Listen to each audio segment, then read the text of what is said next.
Gentlemen, it's a great pleasure to greet Madame the Honorable Shirley Ayokor-Boschwe, Minister for Foreign Affairs and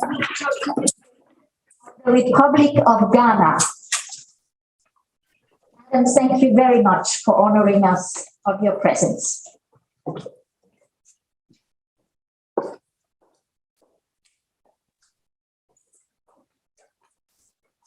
Ladies and gentlemen, distinguished participants, participants online and participants here in person, it gives me great pleasure to open this launching ceremony, this launching event for the UNCITRAL Days in Africa.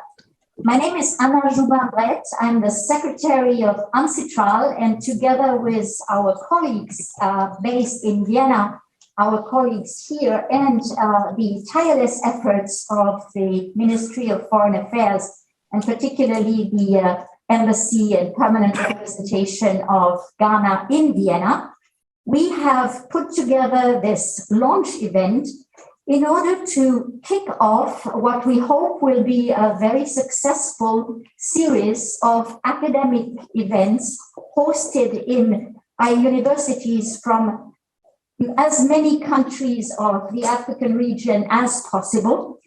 This launch is the result of a decision that was made by the UNCITRAL Commission on International Trade Law at its 54th session in July 2021, where, having appreciated the successes of the annual UNCITRAL Days in both Asia Pacific and the Latin American and Caribbean region, it welcomed the forthcoming series and noted the potential benefits for other regions to host UNCITRAL Day events. In this regard, the chair of the 54th session, His Excellency Ambassador Gilbert Abracad Johnson, called upon states to host an inaugural UNCITRAL Day series in Africa in 2022. And this is what we are here to do today. The launch of this event is particularly topical as we have been holding a 3-day workshop jointly with our partners from the Organisation Internationale de la Francophonie, and where we focused on dispute resolution in international trade and investment. And it's also very topical with the beginning of the discussions in the AFCFTA on their protocols on digital trade and investment. So we are very pleased to launch these events, and all through the morning session, we will have various speakers, both in person here and online, who will share their experience, their vision, who will give more guidance and more details about these events that will take place in the fall of this year. But without further ado, please let me give the floor to the speakers for our opening panel. And I will give the floor immediately to Her Excellency Shirley Ayokor-Boschwe, the Minister of Foreign Affairs and Regional Integration, Republic of Ghana, who hosts us here today and whose support has been very instrumental in the design and development of these days. So, Madame, you have the floor.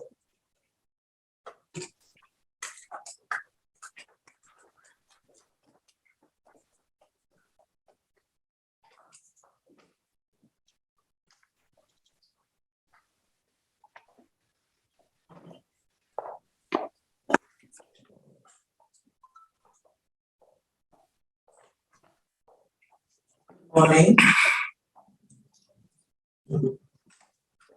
Honorable Minister for Education, who is represented by his able Deputy Minister, the Honorable Minister of Trade and Industry, represented by Professor Kura, Chair of the 54th session of UNCITRAL, Secretary of UNCITRAL, Secretary General of the AFCFTA or his representative.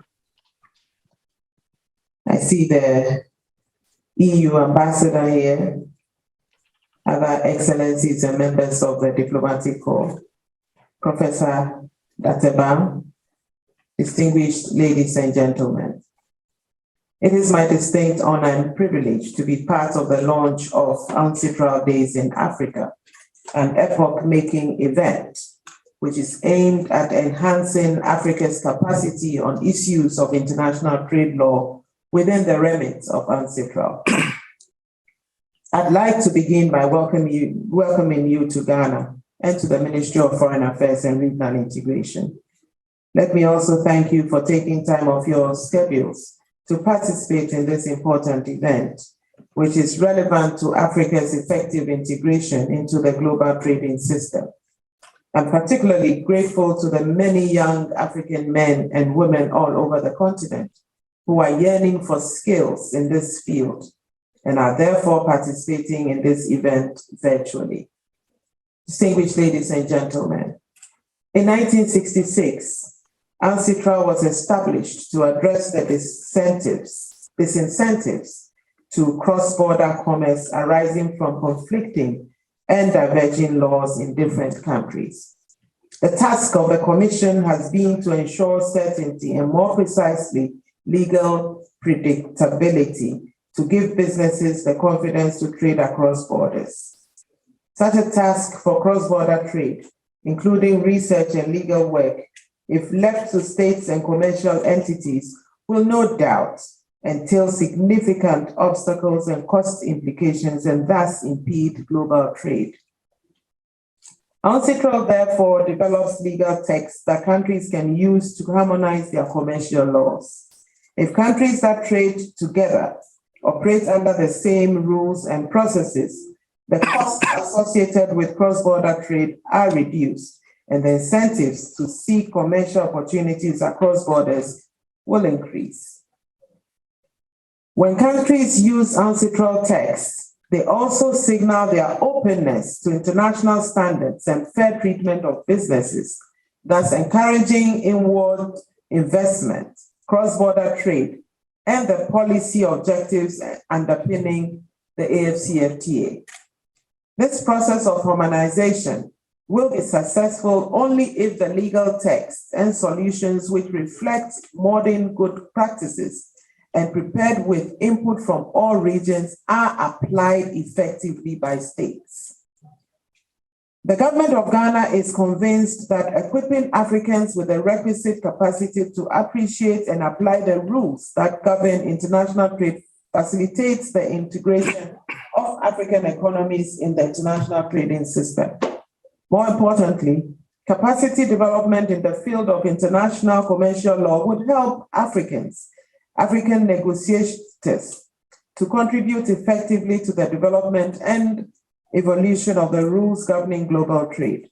In addition to ensuring that such rules take into consideration Africa's peculiar circumstances, we would be in the position of effectively applying the rules for our international trade to our advantage. There is no question that our experience over the past 2.5 years as a continent, from COVID-19 to conflict in Europe and worsening climate change, has shown the fragile nature of our development and the need to build resilience in our economies as well as social organization. Africa must redefine its vision of resilient development and let that determine its engagement in international commerce to the benefit of its peoples. As we gather here, Europe is engaged on a similar course. UNCITRAL Days in Africa provides a valuable opportunity to advance Africa's transformation agenda. We therefore call on all African states, regional economic communities, and the African Union to use all necessary means to sustain this yearly awareness and capacity development event on international commercial law in Africa. Distinguished ladies and gentlemen, UNCITRAL legal texts need to be implemented at the national level. Ghana has undertaken to do this in international sales and transport of goods, in commercial dispute settlement, in electronic commerce, insolvency, and in government procurement, thus underpinning Ghana's business-ready and investor-friendly environment. Part of the process of implementation is to understand the objectives and terms of UNCITRAL texts from both normative and purposive perspectives. We are proud that Ghana has been an active participant in UNCITRAL since its establishment in 1966. We were in fact elected a member state of UNCITRAL between 1968 to 1983 and re-elected in 2019.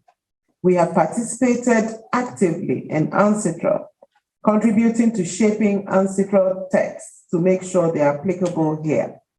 Ghana has so far provided 3 chairs of UNCITRAL.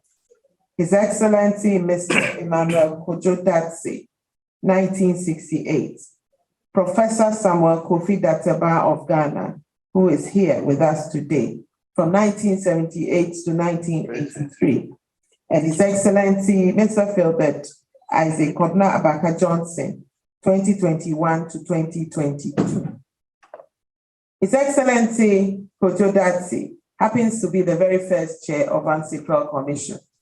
It is therefore no coincidence that the launch of the UNCITRAL Days for Africa, which aims at enhancing Africa's capacity in international trade law matters, is being held in Ghana to kickstart the process for the actual events scheduled to take place in Africa from September to December this year.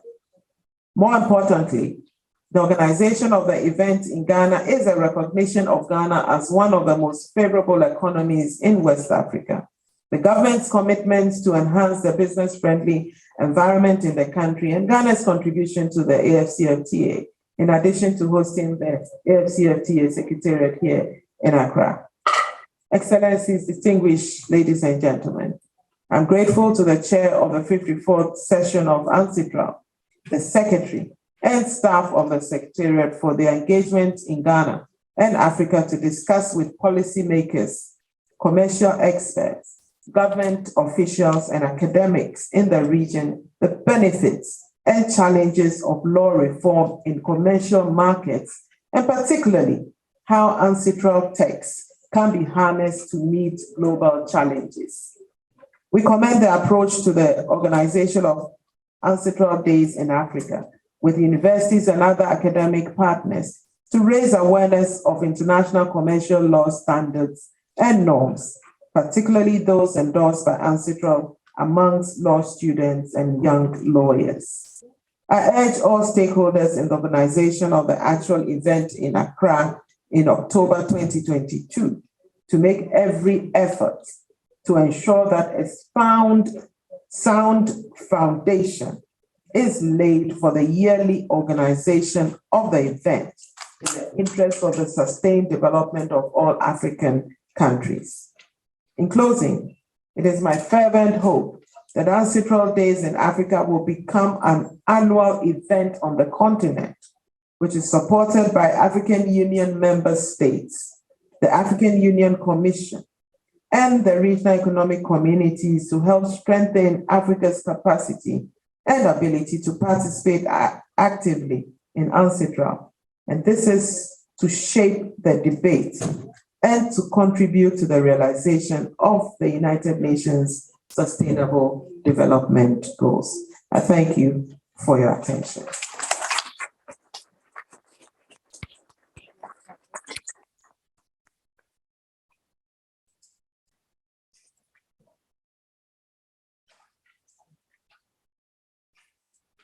Thank you very much, Excellency, Madam Minister. And I call now upon the Honorable Reverend Tim Forjur, Deputy Minister for Education of the Republic of Ghana, to address us. Thank you.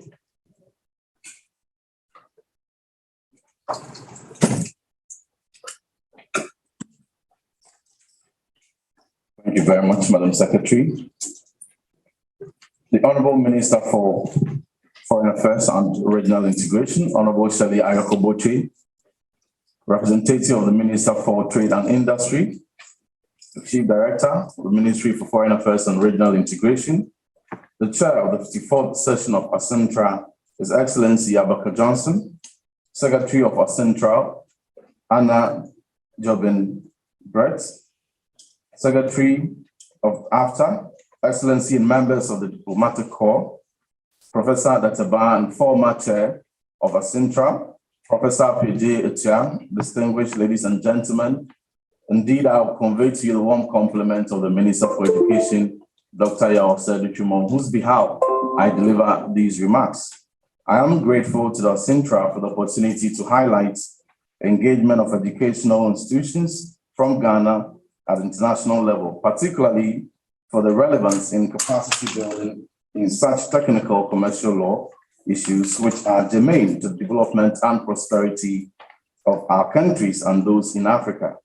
The reports of UNCITRAL Days in other regions have shown that the key objective of these events is to raise awareness and enhance capacity in topical areas and issues in international commercial law in the next generation of legal thinkers and policy makers. I therefore encourage dialogue on these critical issues which offer great potential for commercial and inclusive development throughout Africa. Excellencies, ladies and gentlemen, developing awareness of comparative approaches to commercial law and international law in its broad sense will strengthen our economic institutions by building an understanding of what international commercial law means in reality. This will help us in the clear interpretation of international law so as to avoid viewing it uniquely through a particular national lens. This will help us in performing critical task of harmonizing legal texts in the practice for which UNCITRAL was established to promote. I'm grateful that many universities on the continent have participated in this event at the launch, and I believe that this event holds great potential for intra-regional exchanges and support for the education of those that will set the direction in Africa. I therefore urge the Ghana Law School, the Gimpa Law School, and Legon Center for International Affairs and Diplomacy, as well as the Foreign Service Institute and similar institutions in Africa, to include aspects of commercial law within UNCITRAL's remits in their curriculum and to work toward the understanding and practical application of rules, as well as Africa's effective contribution in shaping legal context and legal text to also reflect the circumstances of African countries as well as their interests. In closing, Excellencies and distinguished ladies and gentlemen, I would like to thank the Minister for Foreign Affairs and Regional Integration, Honorable Shirley Ayoko-Botwe, the Chair for the 54th session of UNCITRAL, the Secretary of UNCITRAL, and the staff for deploying hard efforts in ensuring a successful launch event.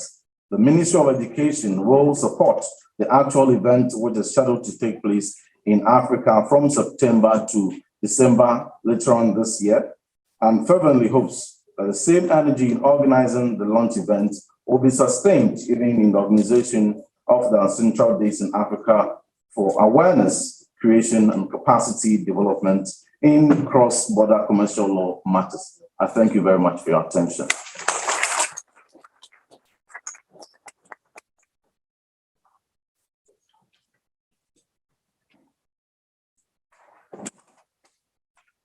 Ladies and gentlemen, it is now my distinguished pleasure to give the floor to His Excellency, Mr. Irshad Ramiandra Sawa Razali, Ambassador of the European Union to the Republic of Ghana.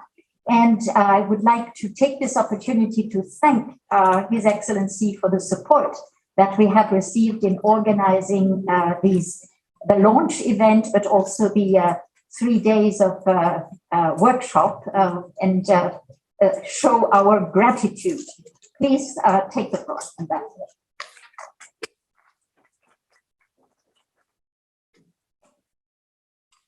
Good morning, everyone. Thank you very much.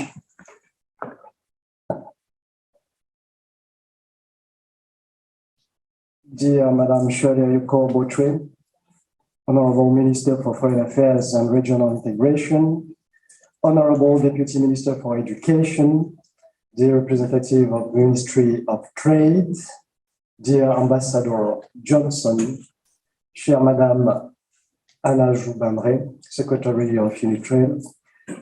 As you all know, the partnership with Africa is a key priority for the European Union as Europe's closest neighbors.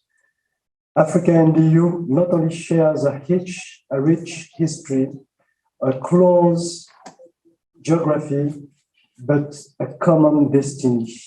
As an illustration, a few days ago, we have celebrated 65 years of partnership between the European Union and Ghana, based not only on friendship, but as well on shared interests and common values. On the occasion of the 6th European Union-African Union Summit in February 2022, the head of states and government of the member states of the African Union and the European Union announced an investment package of 150 billion euros at the service of Agenda 2063 of the African Union. To implement the package, the EU and the African Union will mobilize public funds to stimulate private investment that the African continent requires in order to address challenges related to food, energy, climate change, as recognized recently during the opening of the annual meeting of the African Development Bank and as highlighted by the President Nana Akufo-Addo a few days ago. Our contribution will also intend to improve the business environment and the investment climate by reforming governance and supporting African entrepreneurship. To do this, a clear and predictable legal framework is necessary. The European Union therefore welcomes and supports the ongoing and future works of the African Union member states to negotiate a protocol on investment within the framework of the African Continental Free Trade Area.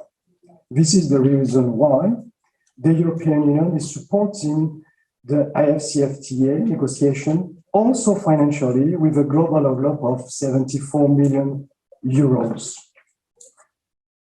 In that regard, we welcome the engagement of UNCITRAL in Africa in light of the enormous potential for investment to contribute to sustainable development and the common goods.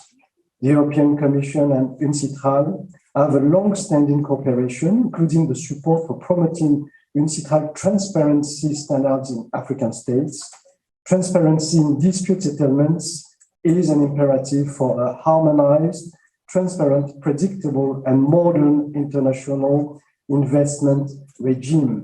This is a key contribution to revitalize investment, which are needed not only to address the global challenges mentioned before, but to achieve the Sustainable Development Goals. The importance of a fair and reliable investment dispute framework for improving the investment climate has been rightly emphasized by the participants during the 3 days Francophone capacity building meeting on investor-state dispute settlement held earlier this week. Distinguished ladies and gentlemen, the European Union is happy to support UNCITRAL Africa Days to make an important contribution to the education of the next generation of lawyers to continue to develop an international trade and commerce framework fit for purpose. This is in line as the latest conclusion of the Africa-European Union Summit, which recognizes that young people are key drivers for change and advocates for young people to gain a more active role in global issues. I would like to conclude and to thank you, Madam Secretary, for your acknowledgement that in this context, we appreciate the opportunity to support this launch event held in Accra by funding, a bit trivial, but very important, the interpretation services as a means to bring the African countries closer, but more importantly, to bring the scholars, the youth, the researcher, the activists, even closer in that process. I thank you for your attention.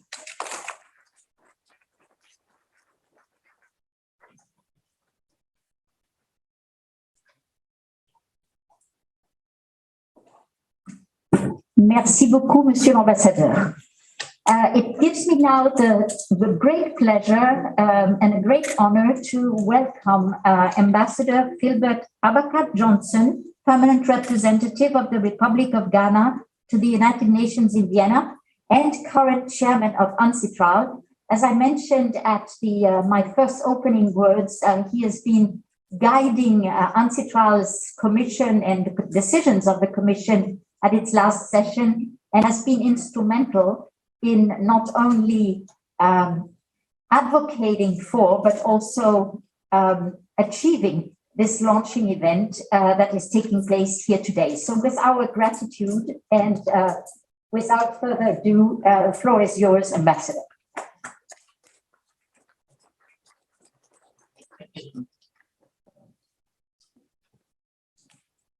Cherished Minister for Foreign Affairs and Regional Integration, Honorable Shelley Ayoko Butri. Honorable Reverend Intim Fojro, Deputy Minister for Education. Madam Anna Gilbert, Secretary of UNCITRAL.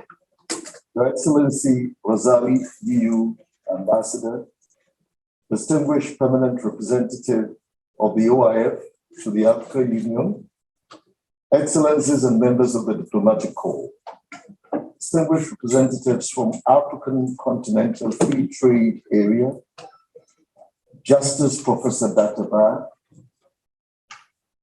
Professor Paul Crook, representing the Minister for Trade and Industry, Professor Abkiaji Etua, distinguished ladies and gentlemen. 2 decades ago, I was a vibrant young man, full of courage, passion, and determination on an expedition to brighten my corner. More importantly, I wanted to make a unique and positive impact on my country. I was also ambitious.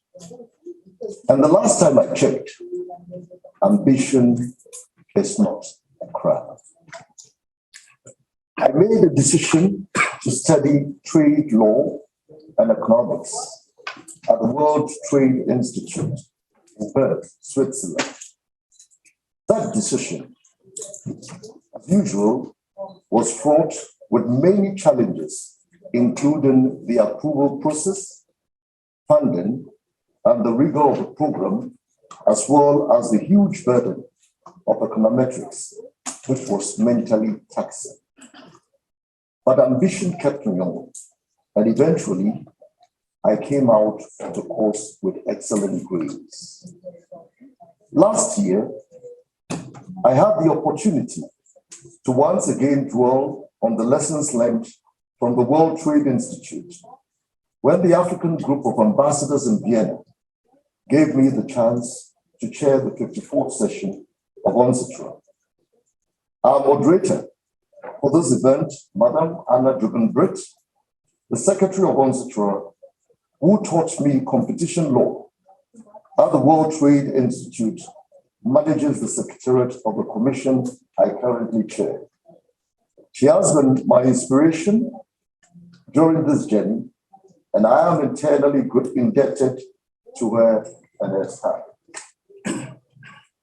Sharing this personal experience with you is solely intended to let our future leaders know that the lonely road pays well, and also to charge them not to desert the pain of solitary and hard learning experience for what is easy and commonplace.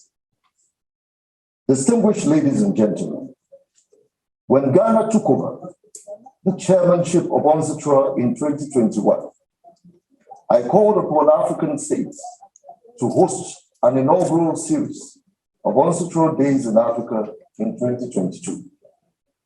The call was intended to create awareness and develop capacity on international commercial law within the remit of UNCITRAL, just as other progressive regions that seek to improve their significance in the global economic space have done.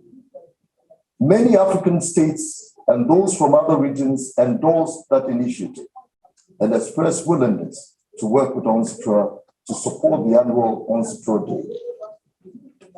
We are marking this event today at the Ministry of Foreign Affairs and Regional Integration because of the visionary leadership of Honorable Shelley Ayoko-Botry, Minister for Foreign Affairs and Regional Integration.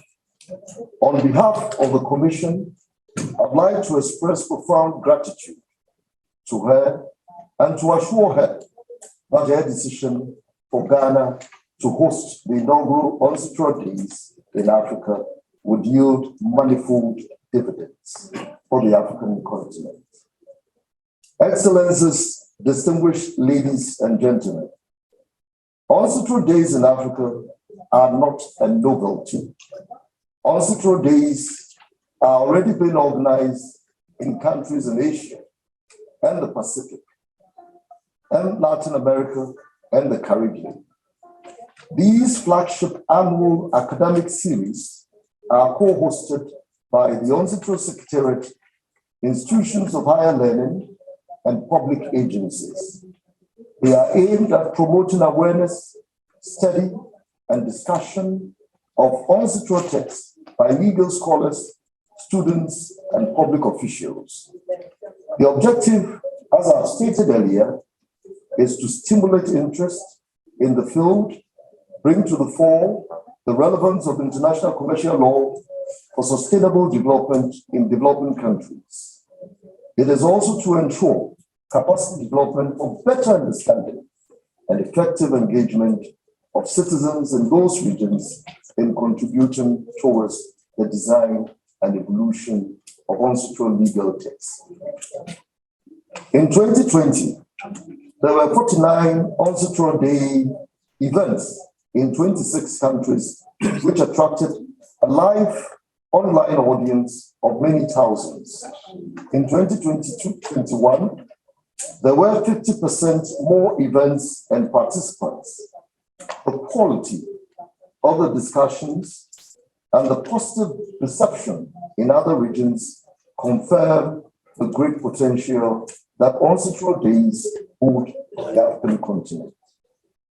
During the Commission session last year, an African forum was organized as one of the side events.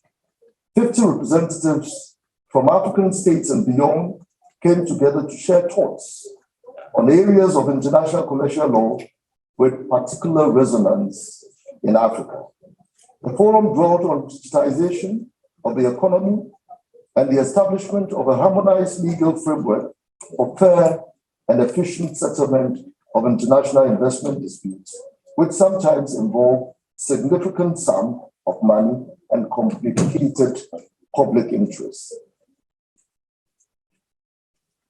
The discussion also underscored the critical importance of transparency, accountability, and good governance in the commercial law framework.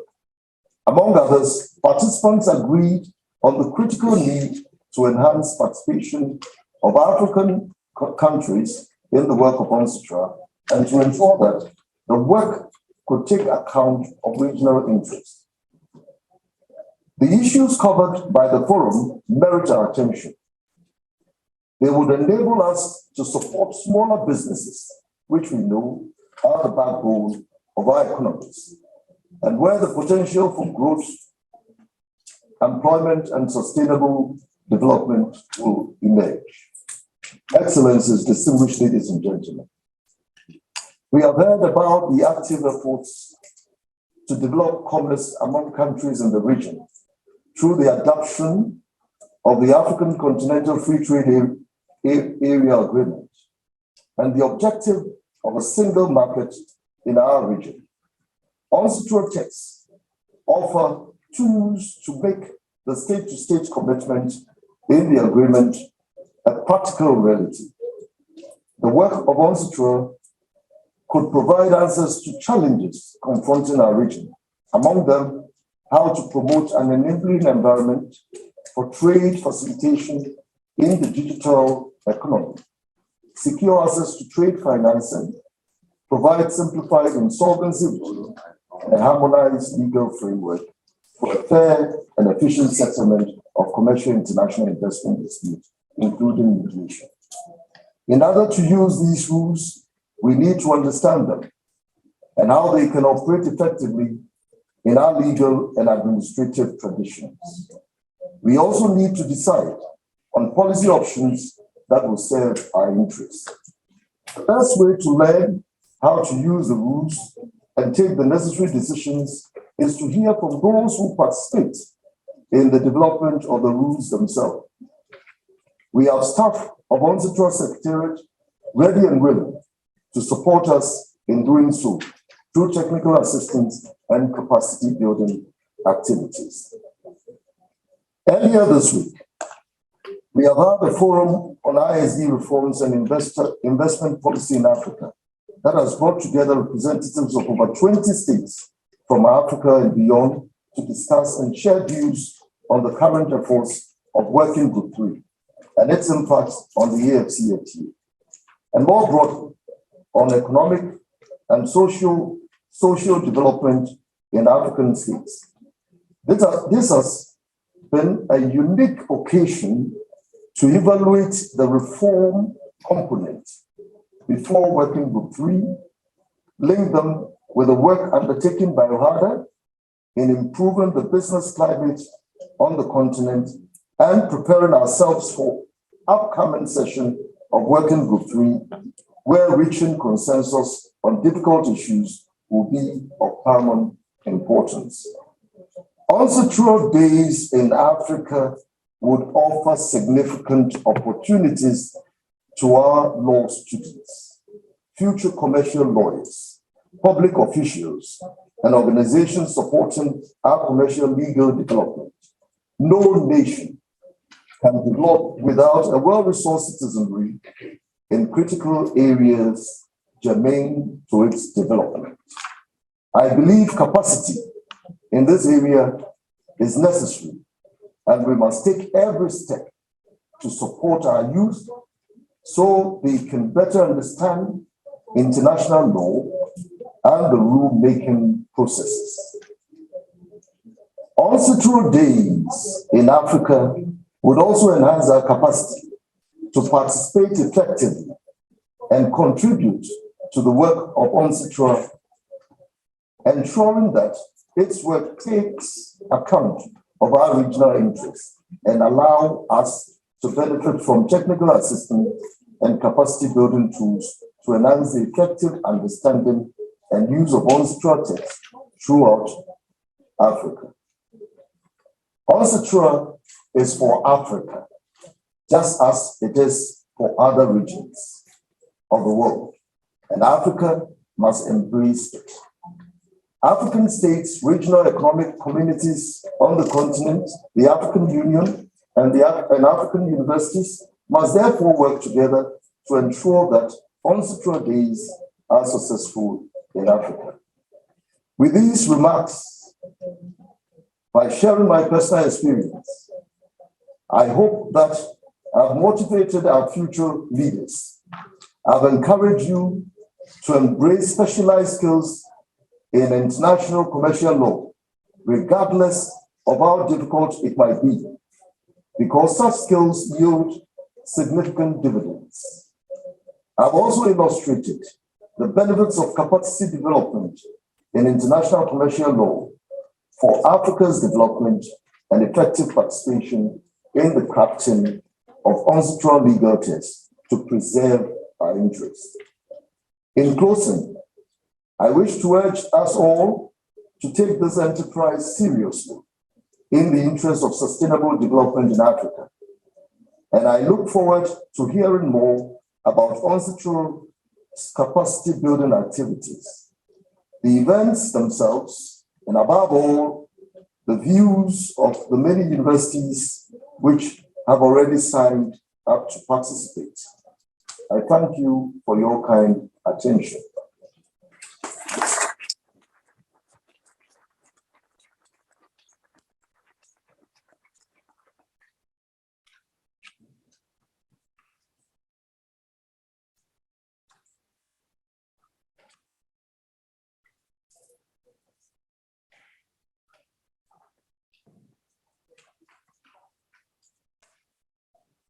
you very much, Ambassador Johnson, for these personal and very profound views, but also for speaking on behalf of the UNCITRAL Commission here today. Ladies and gentlemen, distinguished participants, after this opening session, we are now moving into the core of the program of today's launch event. And we will start by a brief introduction of UNCITRAL. You've heard a lot about UNCITRAL, including about its very first session in 1968, about the various texts that have been developed over the many years of UNCITRAL's activities. I would just want to introduce very briefly the commission that we service as the secretariat. UNCITRAL is the United Nations Commission on International Trade Law. And as such, we are one of the two legislative bodies of the United Nations General Assembly. One is tasked with public international law, that is the International Law Commission. And the International Law Commission deliberates with experts that are elected in their personal capacity and that bring the texts they develop to the Sixth Committee of the United Nations General Assembly. We, in UNCITRAL, have member states, and the member states are elected for a period of 6 years, and we have a way of working which includes both member states, observer states that have exactly the same way of interacting and participating in the work of UNCITRAL as the member states.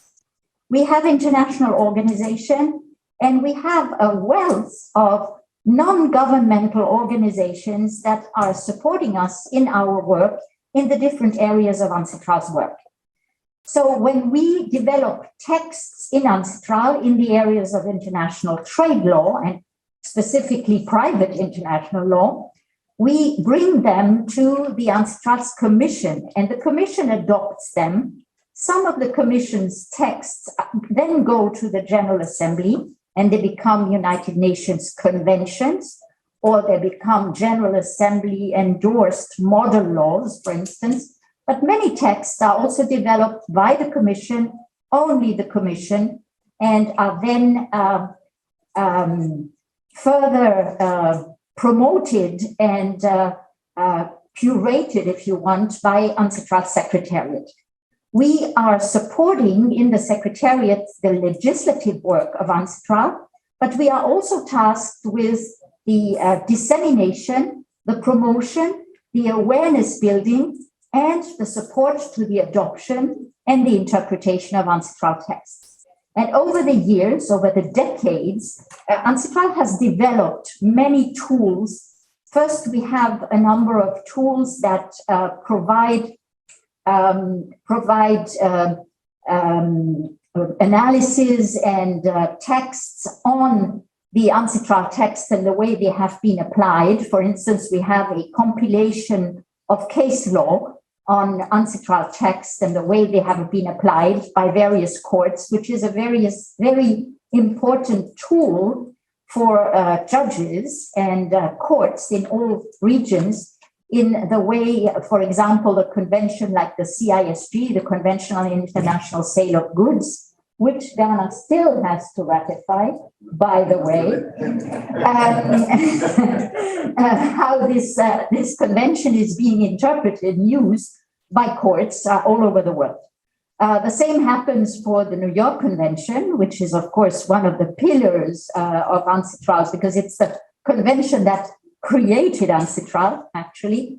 The New York Convention, which also is interpreted by courts all over the world, and we compile case law. So this is one part of our contribution to capacity building and to the harmonious use and interpretation of our texts. But we also try to build awareness in various regions through events such as the one that we are launching here in UNCITRAL, with the UNCITRAL Days for Africa.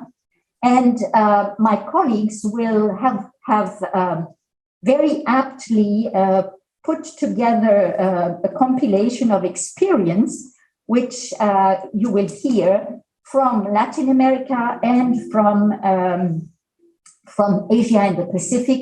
We will hear contributions from 2 universities that have hosted UNCITRAL Days in the past. I would also like to, before giving the floor to my colleague Caroline Nicholas, the head of technical assistance and senior legal officer in UNCITRAL, to talk about our technical assistance activities, I would also very briefly like to highlight that everything you want to know about UNCITRAL but never dared to ask, you can find in 3 distance learning modules that we have put online recently, which tell you everything about UNCITRAL's mandate, about international trade law, what are the different components of international trade law as developed by UNCITRAL, and last but not least, UNCITRAL's contribution to sustainable development goals. So these modules, I would really encourage you to avail yourself of this opportunity, because that's really the best way of acquainting yourself with the way UNCITRAL works, the way UNCITRAL deliberates, the way UNCITRAL adopts its text, and the way UNCITRAL then accompanies states in the enactment and in the application and interpretation of UNCITRAL texts. So without more words, I would like to give the floor to my colleague Caroline. I would like to signal that we, on purpose, very much on purpose, we wanted this event to be hybrid. Not only because it reminds us of the way we have been working in the last 2 years, but also because we saw the benefits and really the silver lining of a very dark cloud was the way that we could communicate with many students, academics, delegations, ministries, agencies from all over the world during these 2 years of pandemic, and we could ensure that the work and the flow could go on. So we wanted this event to be hybrid, and we have organized it in a way that colleagues from Vienna, but also the universities, our partner universities, the ones that have already joined in the organization, will be able to share experience and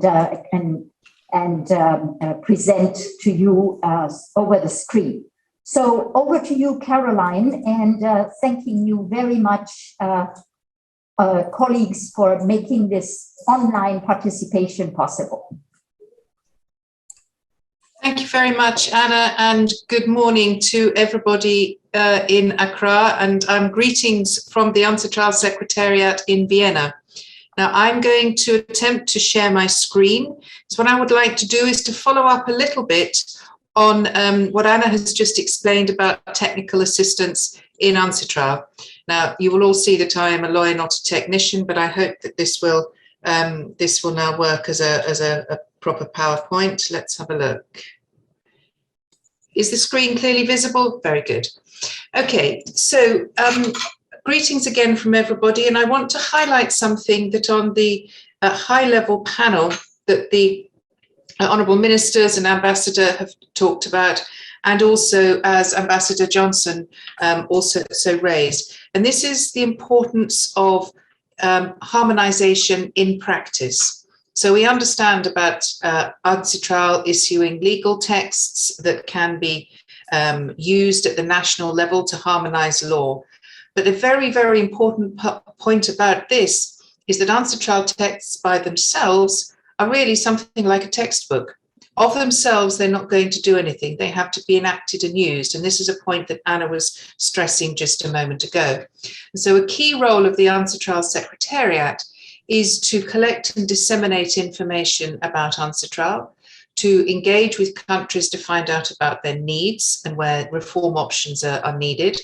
And to do that, we have what we call broadly technical assistance in the use of UNCITRAL texts. And that involves several different types of activities. But the overall aim, as Anna has just explained, is to move progressive harmonization of international trade law from books to reality. And so it's only, as the ambassador highlighted, when UNCITRAL texts are used, and they're used in practice, that there will be harmonization. And a key element of that, which I will come back to in a moment, is how to understand those texts. So what are these activities in general? As Anna mentioned, we have online tools, starting with the introduction to the UNCITRAL course that Anna just mentioned with its 3 modules, and they are going to be supplemented shortly with some more subject-specific areas. We have a lot of publications in curated bibliographies and subject-specific resources on our website. We have videos, we have podcasts. All of these are designed to give a little more flavour to the issues in UNCITRAL texts, because as Anna explained, these texts are put together in an intergovernmental forum.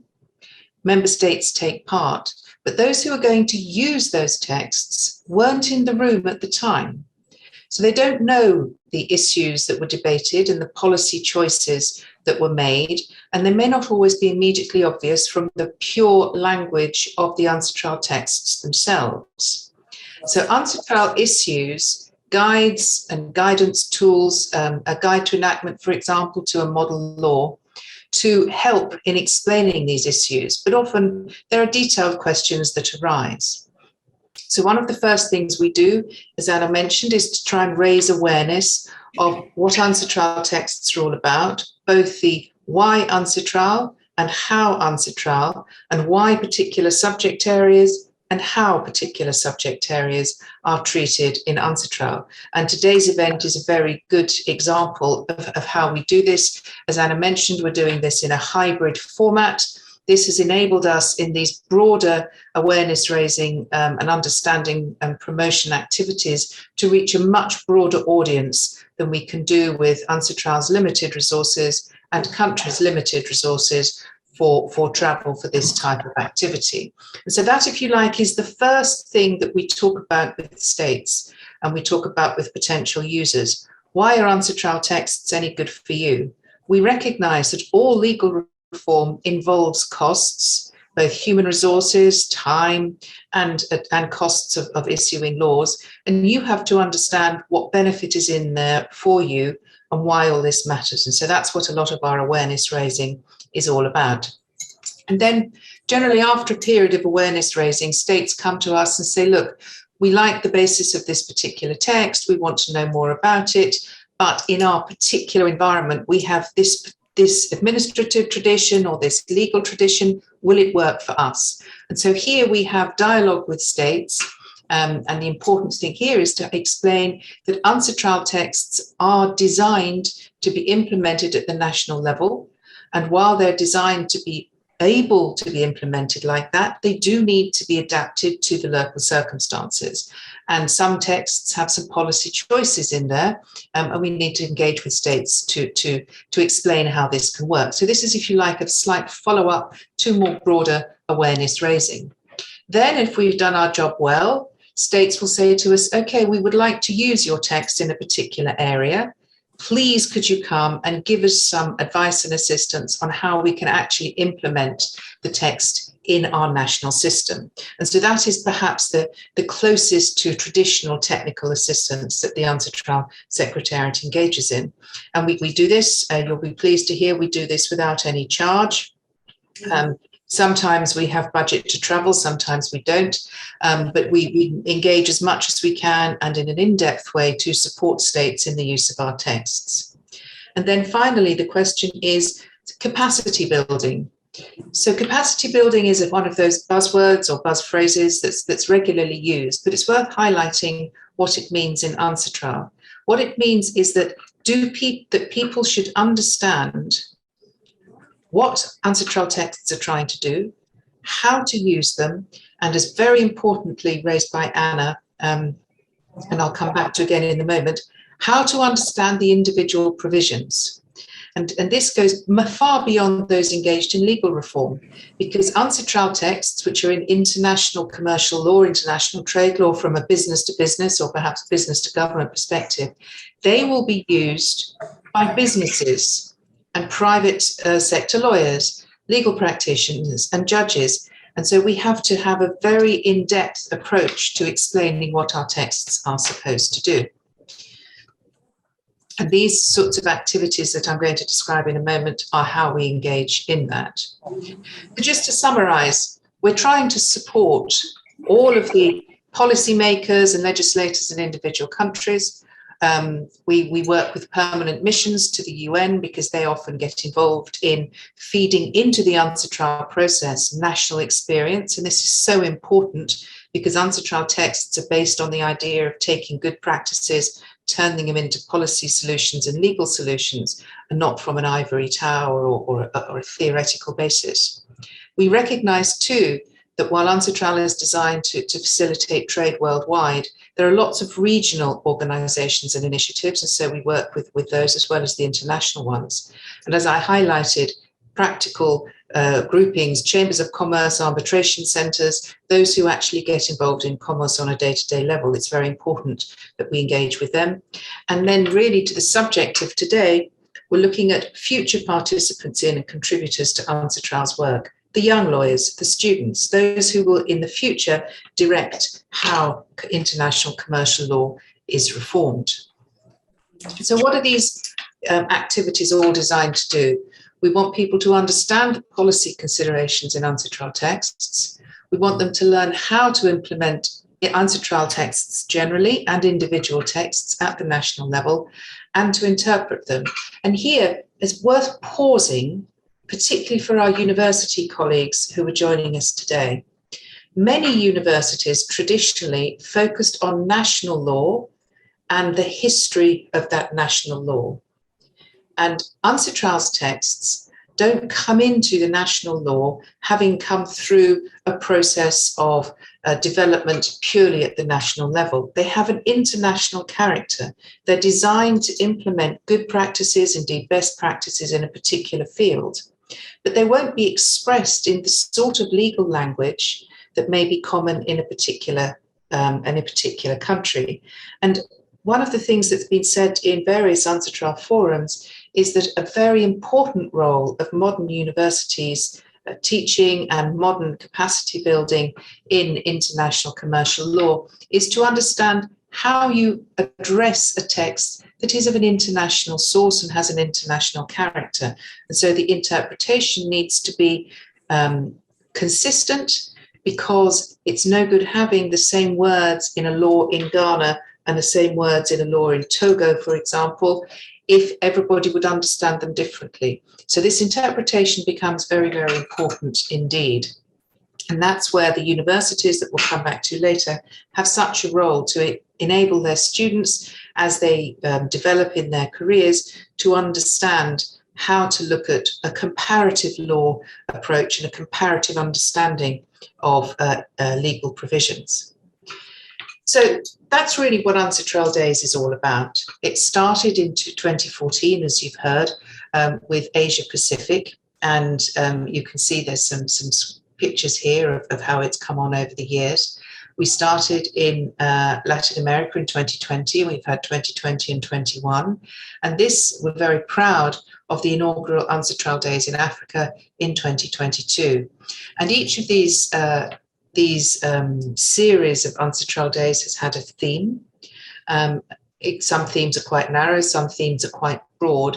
And the important thing, going back to what the Ambassador Johnson was saying, is that these themes are chosen because they have particular resonance in the region. We all across the world are facing many of the same issues, but there will be regional priorities. And with the Continental Free Trade Agreement, you have some identified priorities that need to be looked at, and those would make a very good theme for UNCITRAL Day events in this year. So what are we trying to do in summary? We're trying to raise awareness of UNCITRAL texts for these future leaders in commercial law and future participants in UNCITRAL. They're the ones who will be able to take obstacles to international commerce, obstacles to development of a good commercial legal framework, and bring them to UNCITRAL and say, we need a solution to this. UNCITRAL Days for us are flagship events. We mean these are events that we pay a lot of attention to. They're really, really important to us because it's only through events like this that the future of international commerce, and with it, as we've heard this morning, the potential for sustainable development and meeting all of those other challenges that are facing us at the moment, from climate change to international conflicts, these are rooted in having the ability to talk and trade across borders. And so what we're trying to highlight here is the importance of harmonization, of in practice, of uniform or consistent interpretation of those texts. And I want to put my finger on particularly the question of our case law on UNCITRAL texts that Anna mentioned. CLOUT stands for case law on UNCITRAL texts. And here, those involved in the legal reform at a more academic level, as well as in a practical level, have a real role to play. We have a database on our website. It's called the CLOUT database. It's a bit of a clumsy term, but it stands, as I said, for case law and UNCITRAL texts. And it is a searchable database which gives examples of texts in different areas, from the CISG, as Anna mentioned, online dispute resolution, alternative dispute resolution, and increasingly in areas such as insolvency. And they give abstracts and summaries of the key findings in cases on UNCITRAL texts. And there, judges can consult it, students can consult it, practitioners can consult it. And the idea behind it is to help them understand how UNCITRAL texts are being interpreted. It also helps UNCITRAL see if things are heading in a direction that's different from the member states intended when they were preparing particular texts. And it's a fantastic resource. I will say it is not the most modern database that one might find, and we're hoping to be able to move forward with it and make it a little bit more broad-ranging and user-friendly. But you will find everything is there, and you can see up here that this is a screenshot from our website, freely available on our website, and very importantly, it's in all official UN languages. For those of you listening in French, you'll find everything that's on the CLOUT system. You will find it in French as well as the other official UN languages. And you'll see underneath a reference to digests. That is a reference to digests of case law, so summaries of landmark cases and so forth. So this is a very practical tool that we have. And we welcome people to submit to us case law. So we have a network of national correspondents, but we also have what we call voluntary correspondence. And we find from universities that we're engaging in, they're bringing to our attention case law that's relevant that we would never have found. And so those of you joining from the universities, we'd be very happy to engage with you and to help you encourage your university networks to look at these cases, potential cases, and send them to us, because this will help harmonize international trade law in practice. So that's what we do. That's what we're trying to achieve. And as you can see, you have our contact details, and anybody who would like further information about these programs, please do get in touch. You have my colleagues in the room, but you can also do that remotely for those of you taking part remotely. So with that, Anna, I'd just like to thank you and thank everybody for their patience, and hand back to you.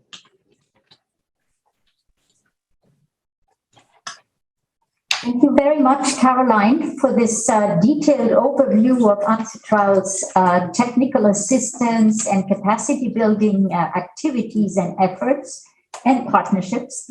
I would like now to ask my colleagues to share with you the two videos that we have received from organizers of UNCITRAL Days in Asia and the Pacific. And here we have the great pleasure of hearing from Professor Jaemin Lee from the University of Seoul about the organization of an UNCITRAL Day event. And we will also then hear from a contribution from Latin America with the chairperson of ASADIP, who will share in Spanish, but with subtitles, her experience of launching the UNCITRAL events in Latin America 2 years ago. Thank you. Over to you, colleagues. Hello. Hi. Thank you very much for the opportunity to speak to the colleagues in many countries on the occasion of the inauguration of the UNCITRAL Day for Africa. My name is Jae-min Lee, and I'm currently Professor of Law at Seoul National University in the Republic of Korea. As a person who has seen the growth of UNCITRAL Day events and has participated in the UNCITRAL Asia-Pacific Day events over the past 8 years, I am very proud and happy to note this important development. After UNCITRAL Asia-Pacific Day event that started in 2014 and UNCITRAL Latin American and Caribbean Day events that started in 2020. These UNCITRAL Day events have played an important role and made a tremendous contribution to the cause of UNCITRAL over the years. They have helped enhance the awareness of the activities of the UNCITRAL and provide capacity building and technical assistance services in these regions. The inauguration of UNCITRAL African Day will certainly become yet another key contribution of UNCITRAL and further facilitate ongoing legislative efforts of African countries in the areas of commercial arbitration, investment arbitration, as well as in the preparation of the upcoming digital economy.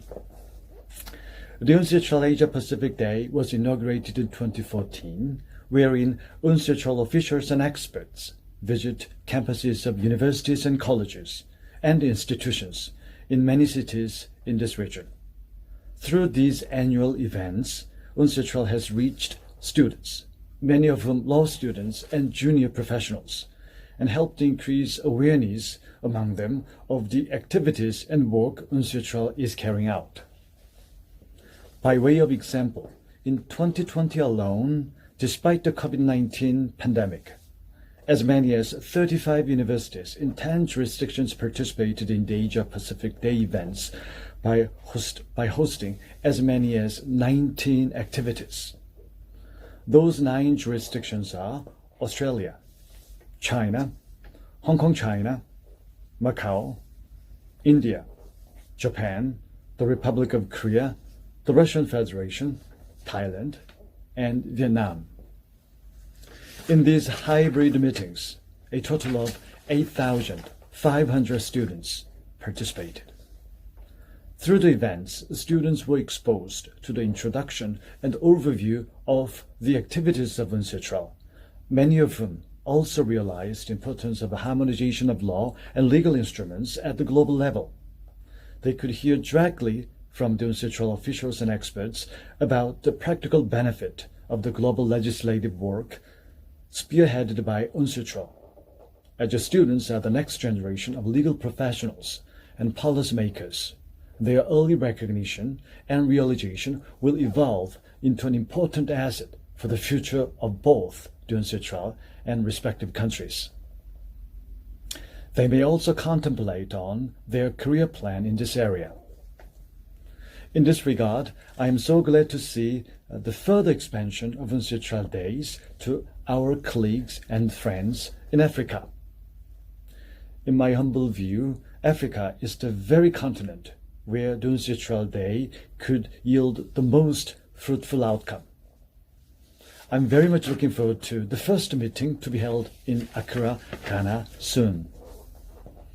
Finally, I would like to appreciate the effort of the UNCITRAL Secretariat for the past 8 years in organizing and administering UNCITRAL Days.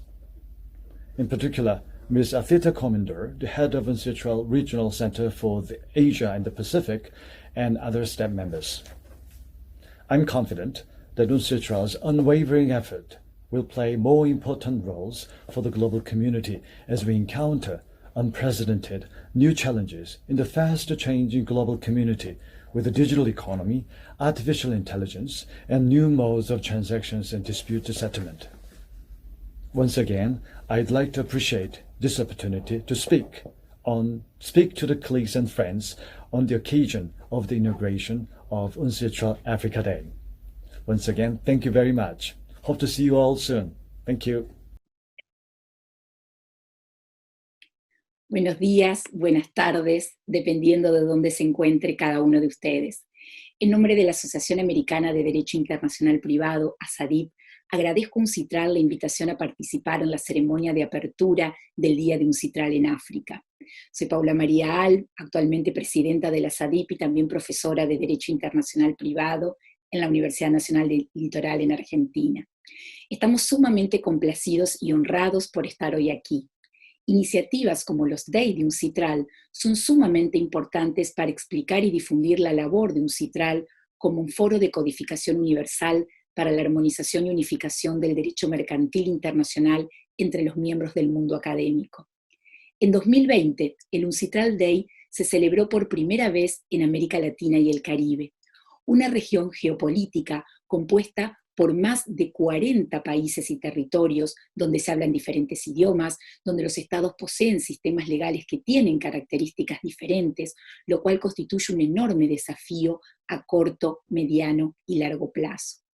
Vivimos en un mundo económico cada vez más interdependiente, en donde las relaciones privadas internacionales no solo han crecido exponencialmente, sino que se han vuelto cada vez más complejas, de tal manera que se requieren respuestas claras, modernas y eficientes para resolver los problemas que surgen a diario. Y para afrontar ello es necesario no solo contar con herramientas legales, sino también conocerlas. En América Latina y el Caribe existen diferentes aristas vinculadas a la educación y a la formación de especialistas en Derecho Mercantil Internacional.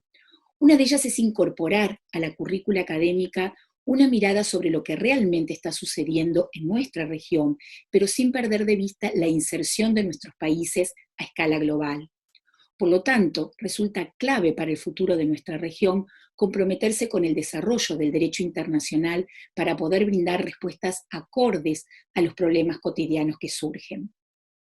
En estos momentos que vivimos, se hace cada vez más necesario conocer y estudiar en profundidad ese derecho internacional, sus normas de hard law y de soft law, comprendiendo las sinergias y complementariedades, conociendo la forma de resolver conflictos en diferentes áreas, como las vinculadas a las micro, pequeñas y medianas empresas, la solución de diferencias, la solución de controversias entre inversores y estados, el comercio electrónico, el derecho concursal, la venta judicial de buques, entre otros. Y en este contexto, UNCITRAL desempeña un papel trascendente en la elaboración del marco jurídico.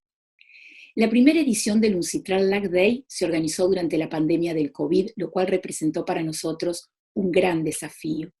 A pesar de todas las medidas de distanciamiento social impuestas por la pandemia, el LAC Day nos unió en línea y generó un compromiso activo de una audiencia diversa desde diversos lugares remotos de la región y extrarregión.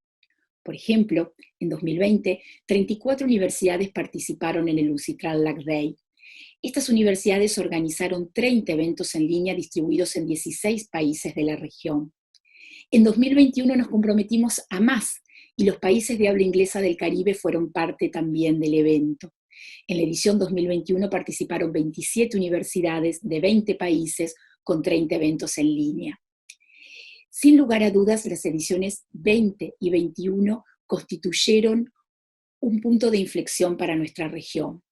Las dos ediciones contaron con un evento inaugural organizado en forma conjunta por UNCITRAL y ASADIP, donde los funcionarios de UNCITRAL, miembros de las misiones diplomáticas y académicos, pudieron exponer y dar sus opiniones sobre el desarrollo de diversos temas y la labor que UNCITRAL lleva a cabo.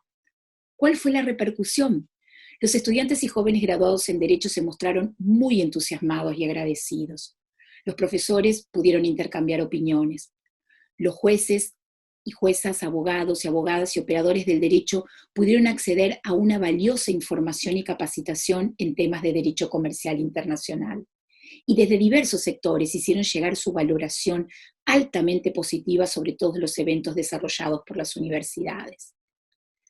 Ahora bien, el UNCITRAL LAC Day implicó un encuentro entre el organismo de codificación universal, sus funcionarios, la sociedad académica y la sociedad civil. Y este acercamiento resulta vital en los tiempos actuales para comprender no solo la importancia de la labor legislativa, sino también de asistencia técnica y de implementación de las normas legales en cada uno de nuestros países. La inauguración del UNCITRAL Day en África se convertirá sin duda en otra contribución clave de UNCITRAL que facilitará aún más los esfuerzos legislativos en curso en los países africanos en la esfera del derecho mercantil internacional. Sin duda, el UNCITRAL Day ha sido para nosotros en América Latina una herramienta movilizadora, también en el Caribe, y esperamos que suceda lo mismo en África. Por ello es esencial que las universidades y centros de investigación se sumen a fin de que los profesores y profesoras, estudiantes, jueces y juezas y otros profesionales del derecho puedan tomar aún mayor conciencia de la importancia de esta área del derecho y de la labor que realiza UNCITRAL para promover la armonización para el derecho en nuestras regiones.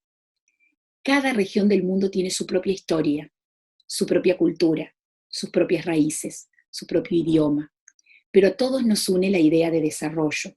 Y es un punto importante que UNCITRAL, en este sentido, apoye los objetivos de desarrollo sostenible y en su carácter de órgano judicial central del sistema de las Naciones Unidas, trabaje para aumentar la coordinación y la cooperación en las actividades jurídicas en esta esfera del derecho.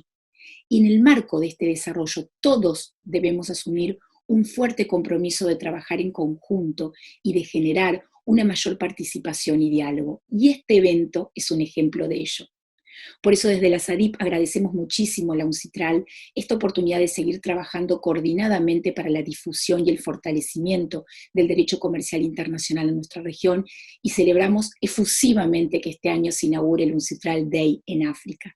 En especial queremos brindar nuestro profundo reconocimiento a Ana Gilbert, secretaria de UNCITRAL, a Ángelo Estrella Faría, a Caroline Nicolás, a Lucas Castellani y muy especialmente a María Elena Bruna Polero, sin cuya valiosa y enorme colaboración las ediciones en América Latina y el Caribe no hubiesen sido posibles.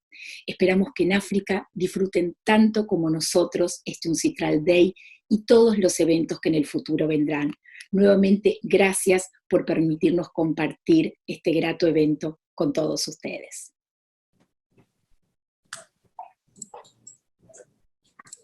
Ladies and gentlemen, having heard these testimonies, these contributions from Asia and from Latin America, and having heard the enthusiasm with which they are speaking about the UNCITRAL Days, we are now entering into another segment of our program, and I would like here in this segment to really pay tribute and engage further with our partners. As we mentioned, we are a legislative body. The core of our work, the core of our mandate is to develop harmonized and modernized legislative texts, but we could not reach out and we could not ensure all the other part of the mandate without the support of our partners with which we engage either regionally or globally in technical assistance, in awareness building, and in coordination. And I'm very pleased now to give the floor to Ms. Angela Luzigi, who's the resident representative of the United Nations Development Program here in the Republic of Ghana. She is the face, the voice, and also the presence of the United Nations in Ghana. And we are very indebted to her for the role she has been playing and she will continue to play to support us in the organization of these launch events. I would also like to call on her for her continued support to these UNCITRAL Days, so that when we actually deliver them in the fall of this year, we can bring on board as many universities and as many students and young practitioners as possible. So Angela, you have the floor, and I thank you again wholeheartedly for all the support we will continue to receive from UNDP. Thank you.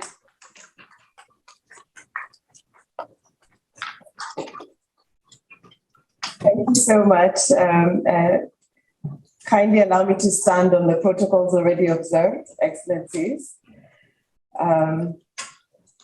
Good morning, everyone. And I think we've had such a vibrant discussion, and you all know the importance of the UNCITRAL Days. And my role here is to join you in launching this important event hosted by the Ministry of Foreign Affairs with the support of the European Union and others. Thank you so much for the invitation. I think it's fitting that you're launching this important event here in Ghana, the home of the Africa Continental Free Trade Area. It is an excellent opportunity to influence the current and next generation of academics, practitioners, and government officials in Ghana and across Africa. And I think our discussion today, as was mentioned earlier, is an important follow-up to the Africa Forum that was held at UNCITRAL's 54th session, where African states were clear on the importance of digitalization, a harmonized legal framework for international investment, dispute settlement, and greater transparency, accountability, and good governance in the rules governing commercial relations. The issue of harmonization of the commercial law framework is particularly important in the context of the Africa Continental Free Trade Area, ACFTA. And as UNDP, my notes disappeared here.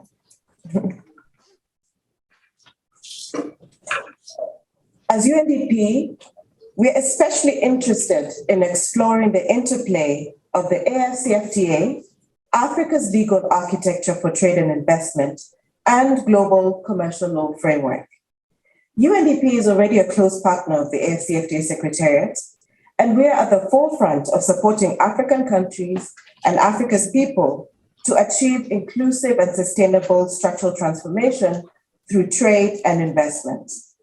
In this regard, we are helping countries to translate their AFCFTA commitments into real action and change. For instance, we are working with regional economic communities and countries to move from preferential terms of trade to a vibrant ecosystem for moving made in Africa goods and services and talents across Africa.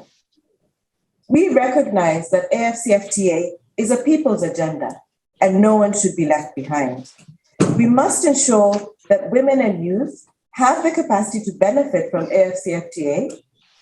And just to give an example, we worked with the African Union Commission to host an Africa Youth Challenge on innovating Africa's transformation through AFCFTA. And young people were asked, if you were the Minister of Trade in your country, how would you realize the AFCFTA?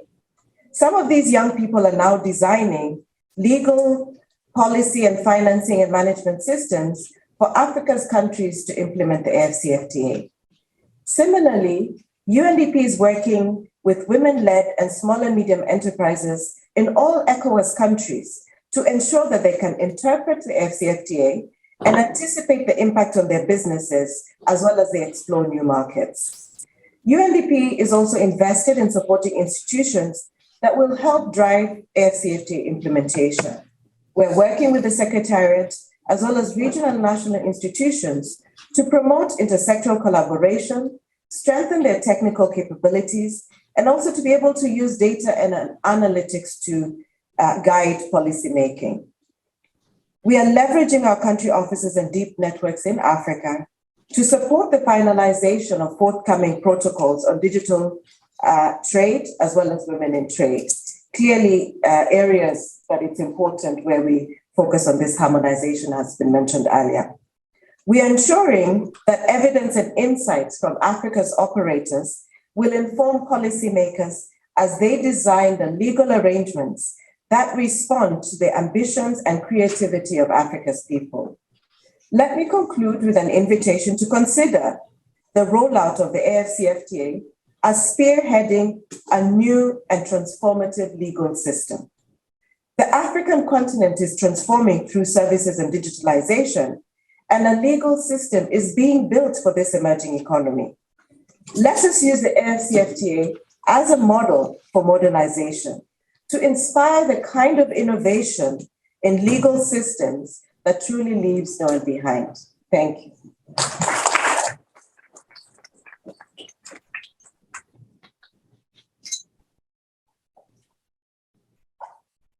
very much, dear Angela, for putting our efforts here into the broader context of the work of the United Nations in the region and the partnership you have with the AFCFTA.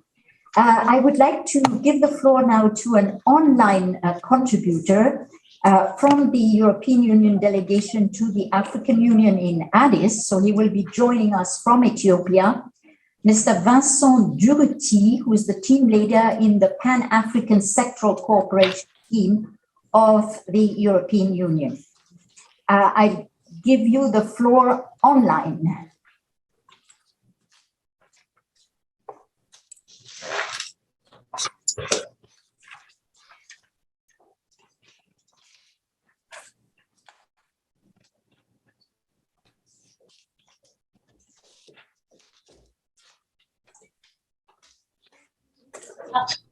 Can you hear me? Sorry.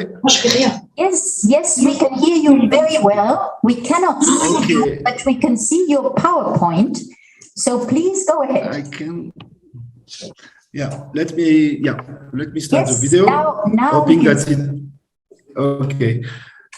I don't know if you can see my PowerPoint or. Yes, we can. Yeah. Okay. Very good. Thank you very much first to UNCITRAL for this invitation. I'm very delighted to participate to see this inaugural UNCITRAL Days in Africa launch event. I will concentrate as request my presentation and my intervention on why and what Uiu is doing to support AFCFTA. So let me start first by the. Excuse me, I have to interrupt you. We have a problem with the sound. With the sound. Now can you hear me again? Yes. With the translation, actually. With the translation, okay. So when we listen to the translation channel, we hear the original language behind. That's what I'm told. So give us just a minute so that we can clear this, please. Thank you. No problem. And if it's easiest with the translation in English, I can do it in French. Huh?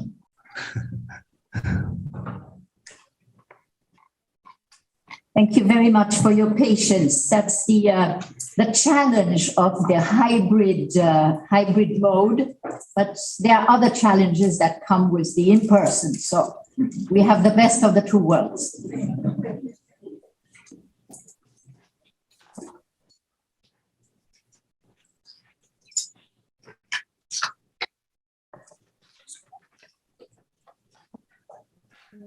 Okay, so please, I will ask the host of the meeting in the room to mute UNCITRAL. And Vincent, you can start doing your presentation in the language that you wanted initially. Yeah, so in English. And for all those who want to listen to the other language, please listen to the channel French. It will be in English in the channel French, if translators can confirm. I hope that is clear for everybody. Yeah, so I do my presentation in English, huh? No, you can do it in French, as initially planned. It's just that we have an issue with the channel. No, yeah, okay, no problem for me, huh? Okay. As you prefer. Okay, so my slides are in English, and I will speak. Okay. Sorry, I'm sorry, I didn't understand. So you plan to do it in English? Yeah. So, yeah. Okay, sorry. Sorry. Okay, so I hope now with the sound it should be okay if the host muted. The sound is perfect. We can hear you very well. Vincent, the floor is yours. Great, thank you. Very good. So yeah, let me start by something that our ambassador in EU ambassador in Ghana has already addressed. It's the framework of the Uiu Partnership. So first, as he said, after the Uiu Ministerial, which take place in Kigali, we had this year the Uiu Summit in February, and our head of states adopt a joint EU-IU vision and some strategic priority.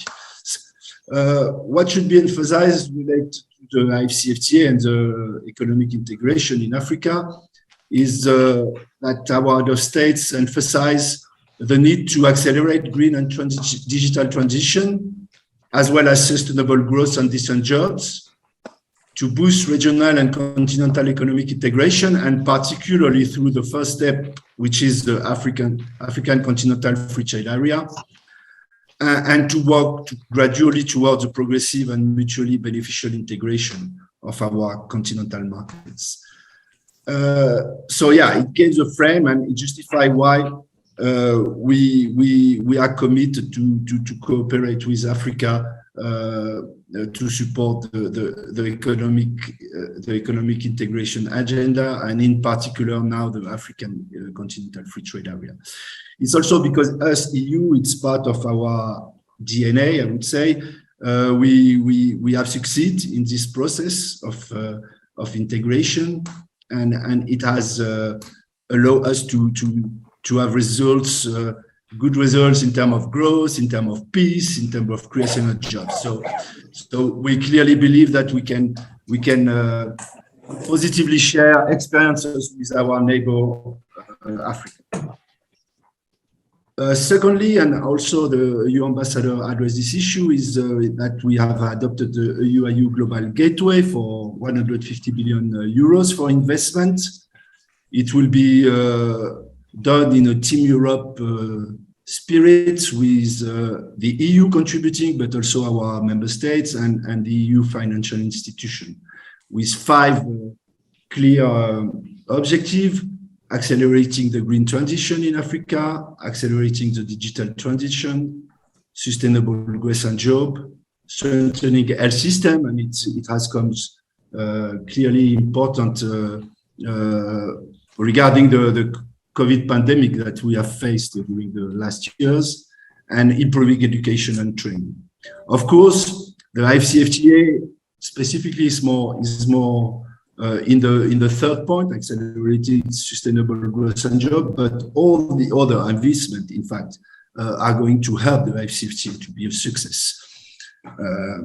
So, in particular, our cooperation in the AFCFTA, so concern, of course, the phase of moving the ratification forward and support the negotiation, and also to strengthen the capacity for monitoring the implementation of the agreement, and to support the implementation of the agreement. How are we trying to address these 2 pillars? First, we have set up a technical assistance facility, a Team Europe run, with a financial contribution of us, EU, but also our member states, Germany, France, and Sweden. This technical assistance facility is implemented by EU MS agencies, GIZ, Expertise France, and FIAP. And we have defined 5 outputs to address the different level of needs, because, of course, as it has been said previously, implementation should take place at the national and regional level. But the secretariat should have the capacity to coordinate negotiation and to monitor and steer the implementation. And around the AFCFTA, you have all the other IU bodies that needs also to be involved. So yeah, the first output is really to enhance the capacity of the secretariat, and we will work on annual work plan to be supported. One is also to support the Africa Union Commission to move forward also continental economic policies which are complementary to the AFCFTA. Of course, to support REX and other IU specialized agencies to implement AFCFTA related priority reforms and to facilitate cross-REX exchange. So it will be direct support to REX on demand, and supports to some IU specialized agencies which are instrumental for the success of the AFCFTA. For example, if you are working on quality infrastructure and standards, there is Pan-African Quality Infrastructure Network with ARSO, for example, that had to play a role in supporting the AFCFTA Secretariat in the implementation, for example, of the annex on TBTs. The fourth output is to support directly member states. It will be also something which should be done on demand, mean that member state can send requests to the technical assistance facility, and we will deliver technical assistance on demand. And finally, the organization of the private sector to allow them to be involved, because they are key actors and they are the actors which are concerned for taking advantage of the AFCFTA. The AFCFTA will be a success if the African private sector is taking advantage of it. We have a program also on harmonization of classification of goods, but it's a little bit technical, but you know that we are moving on the system harmonized 2022. It's something that is requested in the offers made in the AFCFTA negotiation. So we are accompanying EU member states to be able to move forward on the new harmonized system. We deliver, in fact, also direct support to the AFCFTA Secretariat budget through the African Union Commission. To support the budget program of the Secretariat, which is it's an annual discussion that we have around the EU budget with all the departments and all the EU organs. So, but specifically, there is a discussion around the budget program of the AFCFTA Secretariat, and also perhaps to finance some seconded positions since the Secretariat is not yet fully has not full human resource in place. They have 4 years to move forward on the full structure. We are also supporting advocacy in the countries for ratification, but even if now we are at a high level of ratification and notification, only 11 member states are missing. For the one who have signed, of course, there is one who have not yet signed, Eritrea.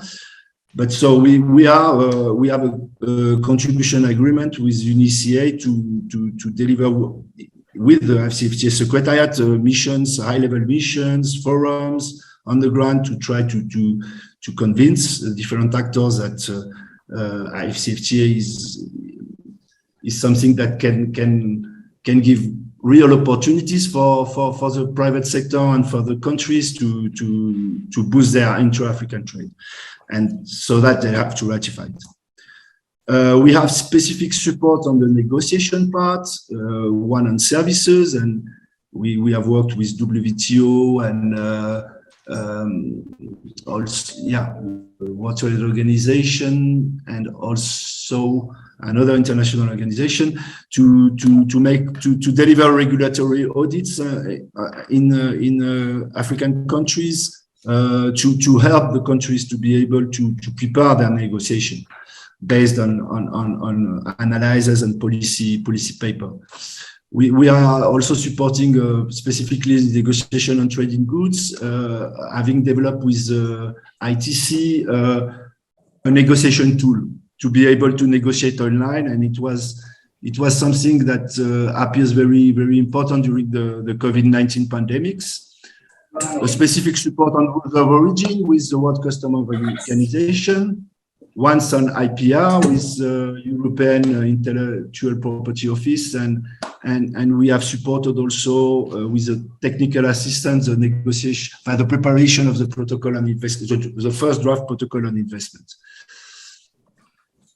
For implementation, we are working also with UNCITRAL at country level and regional level to define AFCFTA implementation plan and to set up national committees and to support priority action that they request to prepare the implementation, to well prepare the implementation of the AFCFTA. Specific support also in the same area, more or less, than the negotiation, but not only, we have a specific support now on SPS with the IFCFTA Secretariat, the African Union Commission, using the international organization FAO and OIE. Of course, because the objective of the Annex 7 on SPS is to reach the international standards. So we are working with international organizations to support the implementation of Annex 7 and the monitoring and the coordination and the whole IU governance on SPS, because of course it needs that we avoid that some countries are not able to reach the level requested and could be an entry point for products that are not complying with the IFCFTA rules. So it needs a continental and regional governance for accreditation, etc.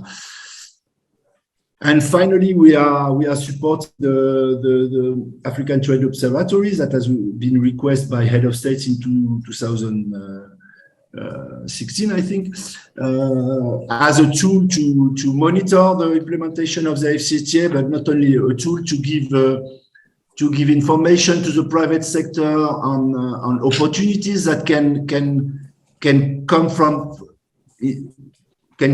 the implementation of the IFCFTA, and also to have access to information as regulation, rules of origin, etc. Finally, it's almost 74 million euros since the beginning of our support, because we have been supportive since the beginning, since the launch of the negotiation in 2015, and but the ongoing programs, I think it's around 65 million euros.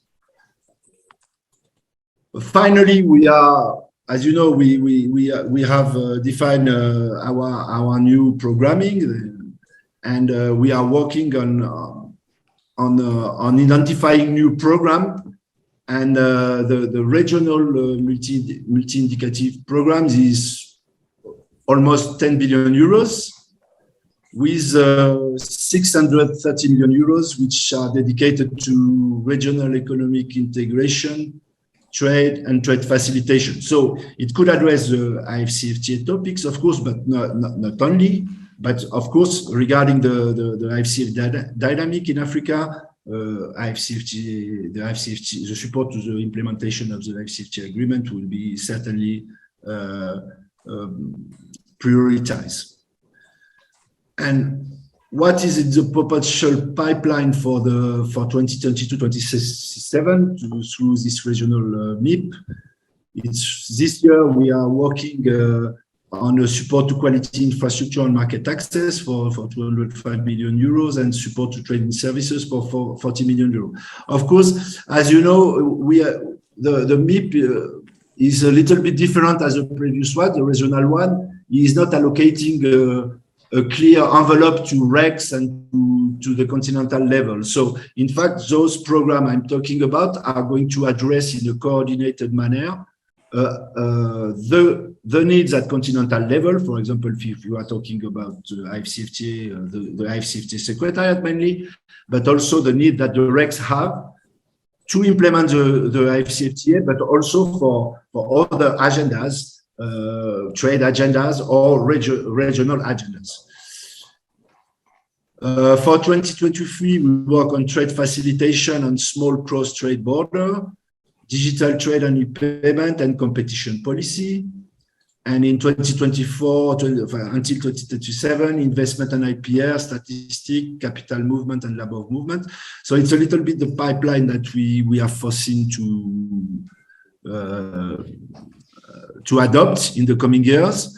And of course, as you can see, it's covering more or less main of the topic of the IFCFTA, which is a very comprehensive agreement, not dealing only with trading goods, but also with trade services, competition policies, etc.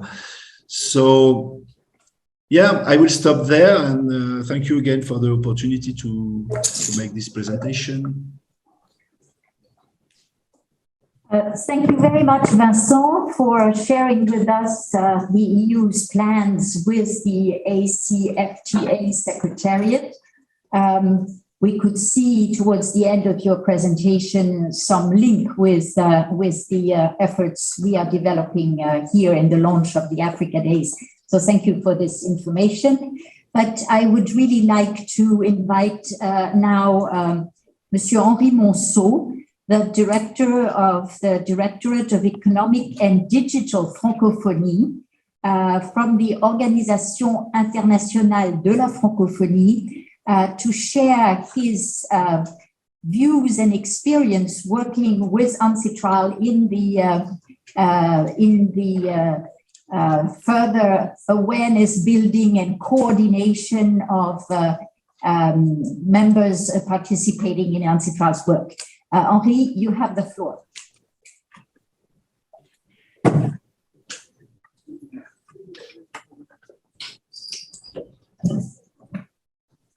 Merci beaucoup, chère Anna. Excellences, mesdames, messieurs, distingués participants, oui, il est important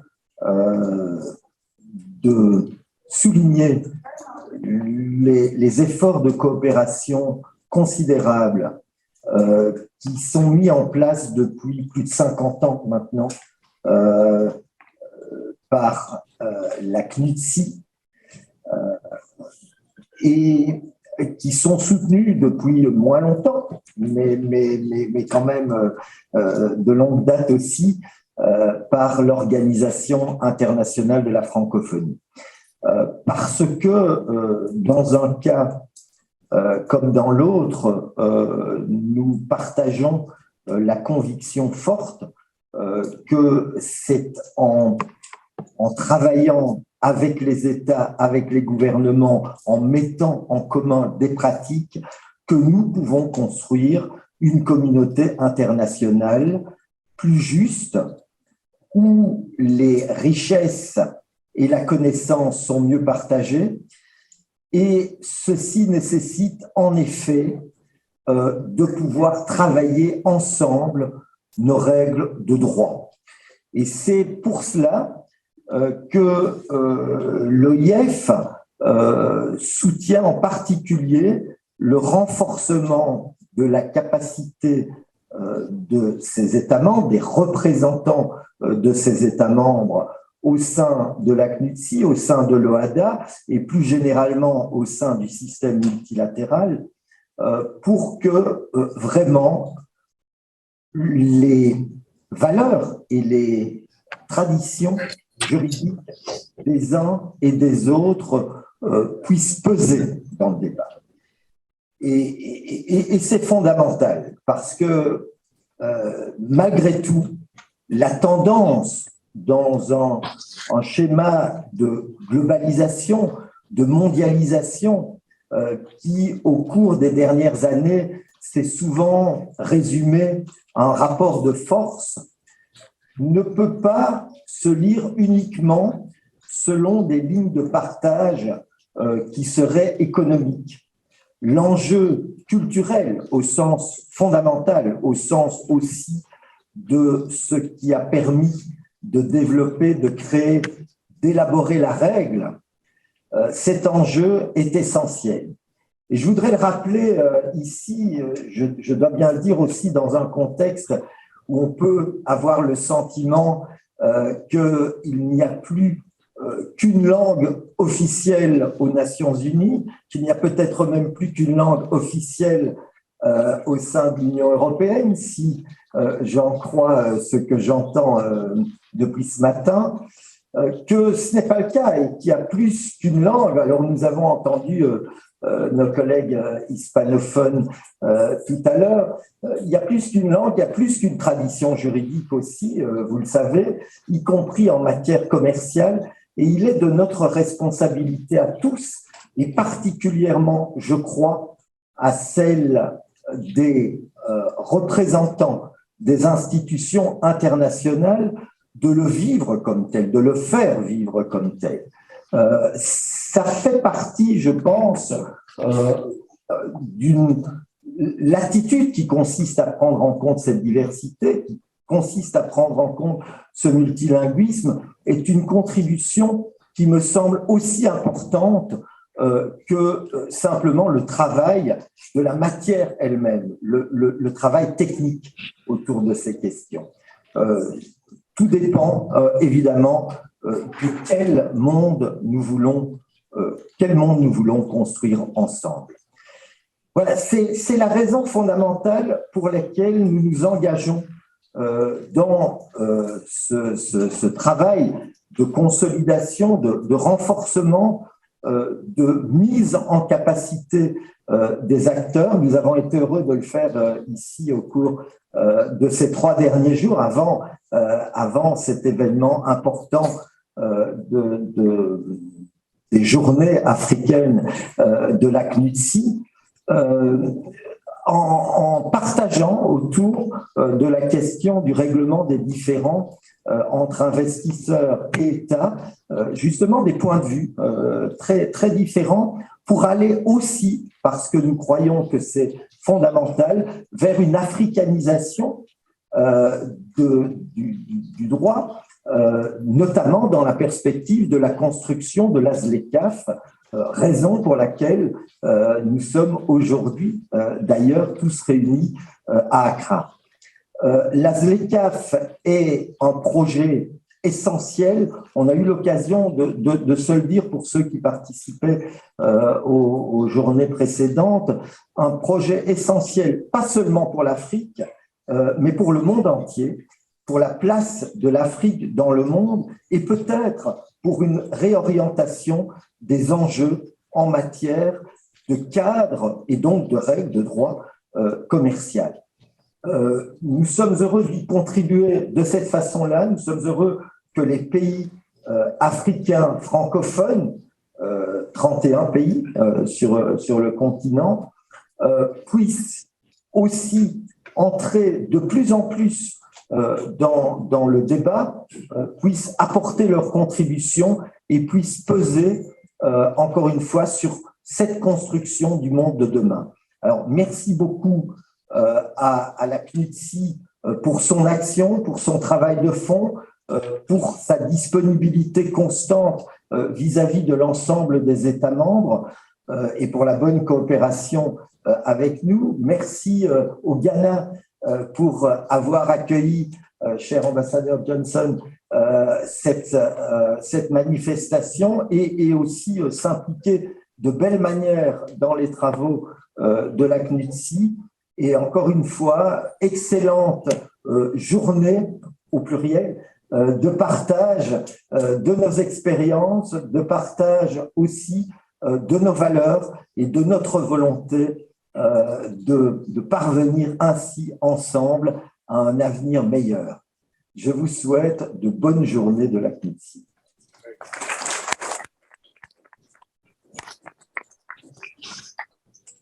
Merci beaucoup, cher Henri. Merci du soutien de la francophonie. Et maintenant, chers participants, on hosting the Africa events in 2022, so it's the how to host the UNCITRAL events, and that will be done by my colleagues. And then we will have a number of universities joining us online. So over to you, Prof, to I don't know if I should say justice or prof or former chair. Anyway, over to you. Chair. Former chair. Good. I think it's not afternoon. Good afternoon, all. So as has been indicated, there are 2 more sessions, and we're going to have secretariat people tell us how to organize these Africa Days, and then I will call upon the representatives of the participating universities to bring us into their plans as to what they intend to do. So without much ado, I will call upon Caroline Nicholas, head of the Technical Assistance Section and Senior Legal Officer, to tell us about the importance of UNCITRAL Days and how to use UNCITRAL texts. Thank you very much, Ambassador. I'm sorry, my sound quality is very poor. Can you nod if you can hear me okay? Yes, we can. Yeah. Very good. Thank you very much for that kind introduction. This is a very practical session. It's just short. We're just going to give the universities, who are really the key players in UNCITRAL Days, some practical information about hosting UNCITRAL Days. And speaking of practical information, there have been several requests for technical information in the chat. I'm concerned that we may lose the chat. So if those of you who have questions that we haven't answered during the session would be kind enough to send them to us in UNCITRAL, we will put the UNCITRAL address in the chat, just so you know where to send them, just in case we lose things. So please make a note of that. There have also been requests for slides. Again, please make sure that we are in contact with you by email if you would like the slides. We will send you UNCITRAL slides. We have some in English and some in French. And for those who have given external presentations, if we have them, we may distribute them. If we don't, please send them and we will distribute them. At the end of this session, we will also have a further photo to make sure all of our university participants can be seen on the screen for perpetuity. I think you've heard enough about the importance of UNCITRAL Days, so I'm not going to give you any further information on that. And what I would like to do also to help us move forward in terms of time is to hand over to Miriana and to Benjamin, who are both legal officers, jurist colleagues, and based here in Vienna. And so they will be talking on Zoom, and they're going to give you a little bit more context about two things. The first, about topics that we understand to be important and of significant resonance in the region, and secondly, some very practical information. They have a short presentation, I think 10 minutes maximum. So over to you, to my colleagues, and just for the interpreters, they will be talking in French. Thank you very much. Merci beaucoup Caroline. Bonjour à tous depuis Vienne en effet. Et pour répondre à l'appel lancé par Henri Monceau de l'OIF, que je salue au passage, en effet, nous allons présenter succinctement en français les principaux engagements de l'accord ZLECAf qui pourraient nécessiter des règles modernisées d'un international. L'accord ZLECAf est d'abord un accord de libre-échange, mais comme tous les accords récents de libre-échange, il est très large dans son application, et il y a donc de nombreux textes CNUDCI qui pourraient trouver à s'appliquer dans le contexte de l'accord ZLECAf, sans compter que le dynamisme économique qui va résulter de la mise en œuvre de la zone de libre-échange va également demander aux États d'adapter leur droit national pour accompagner les changements économiques et cette croissance qui est attendue. Je rappelle quand même que selon la CNUSED, c'est plus 30 à 40% en volume annuel pour le commerce international qui est attendu à l'horizon 2027 avec la mise en place de la ZLECAf complète et finale. On voit ici les États qui ont déjà ratifié l'accord ZLECAf, le Cap-Vert étant le dernier arrivant. Et la présentation va porter brièvement sur les objectifs de la ZLECAf à la lumière du mandat de la CNUDCI, quels sont les domaines que la CNUDCI a traités par le passé et continue de traiter aujourd'hui et qui sont pertinents pour la ZLECAf. Et ensuite, nous verrons plus en détail les textes des protocoles sur le commerce électronique et sur l'investissement, et ensuite les textes de la CNUDCI qui ne sont pas directement dans l'accord ZLECAf, mais qui vont accompagner l'essor économique de la zone. Si on regarde le mandat de la CNUDCI à la lumière du champ d'application et des objectifs qui sont poursuivis par la ZLECAf en tant que zone de libre-échange, évidemment, une plus grande intégration économique des États africains, une plus grande mobilité des capitaux et des marchandises avec la libre circulation et la libéralisation du commerce, une augmentation des échanges inter-africains, mais également avec les pays tiers, et un renforcement de la coopération dans tous les domaines liés au commerce. Au moment de la création de la CNUDCI, dans son mandat très clairement, posait le principe selon lequel il fallait harmoniser et unifier et moderniser le droit commercial international, car l'absence de législation ou les législations différentes où les législations qui étaient jugées obsolètes étaient des freins au commerce international. Donc là, il y a clairement un lien entre ce que la CNUDCI produit, pour être très direct, et ce que la SLECAF recherche. Donc ça nous semble vraiment des sujets qui sont pertinents pour les journées de la CNUDCI en Afrique, sur lesquels les universités vont réfléchir, s'agissant d'une zone de libre-échange qui n'en est en fait qu'à son début, et sur lesquels il va y avoir de nombreuses adaptations, soit au niveau de l'Union africaine, soit au niveau des États. En ce qui concerne les 2 protocoles de la phase 2 que nous avons identifiés comme étant pertinents avec les textes de la CNUDCI, il y a l'investissement et le commerce électronique. Ils appartiennent à la phase 2 des négociations, et je vais laisser maintenant ma collègue Myriana nous parler du protocole sur les investissements et de son lien avec les textes de la CNUDCI. Myriana, c'est à toi. Merci Benjamin. Bonjour à tous. Alors oui, je vais vous parler brièvement du protocole sur l'investissement. Donc l'avant-projet a été publié en novembre 2021, et donc on le sait maintenant, les consultations nationales entre les États parties et les parties non étatiques sont en cours. Et donc, on souhaite ici souligner l'importance des travaux de recherche et d'analyse des experts africains pour accompagner ce processus de consultation, pour mettre en lumière les améliorations possibles, éventuelles. Nous avons relevé les références au droit CNUDCI suivantes dans le protocole sur l'investissement. Donc, à l'article 4, il y a une référence donc qui porte sur la médiation. Nous avons remarqué qu'il y avait une référence aux règles de médiation du CIRDI. Toutefois, il n'y a pas de référence au règlement sur la médiation de la CNUDCI. Ceci serait éventuellement quelque chose à proposer. Nous avons une référence au code de conduite des arbitres, qui est donc un projet en cours à la CNUDCI. Celui-ci est pris en référence à l'article 12. Et à l'article 15 de l'avant-projet, nous avons, donc qui porte sur la transparence, nous avons une référence aux règles de transparence élaborées par la CNUDCI.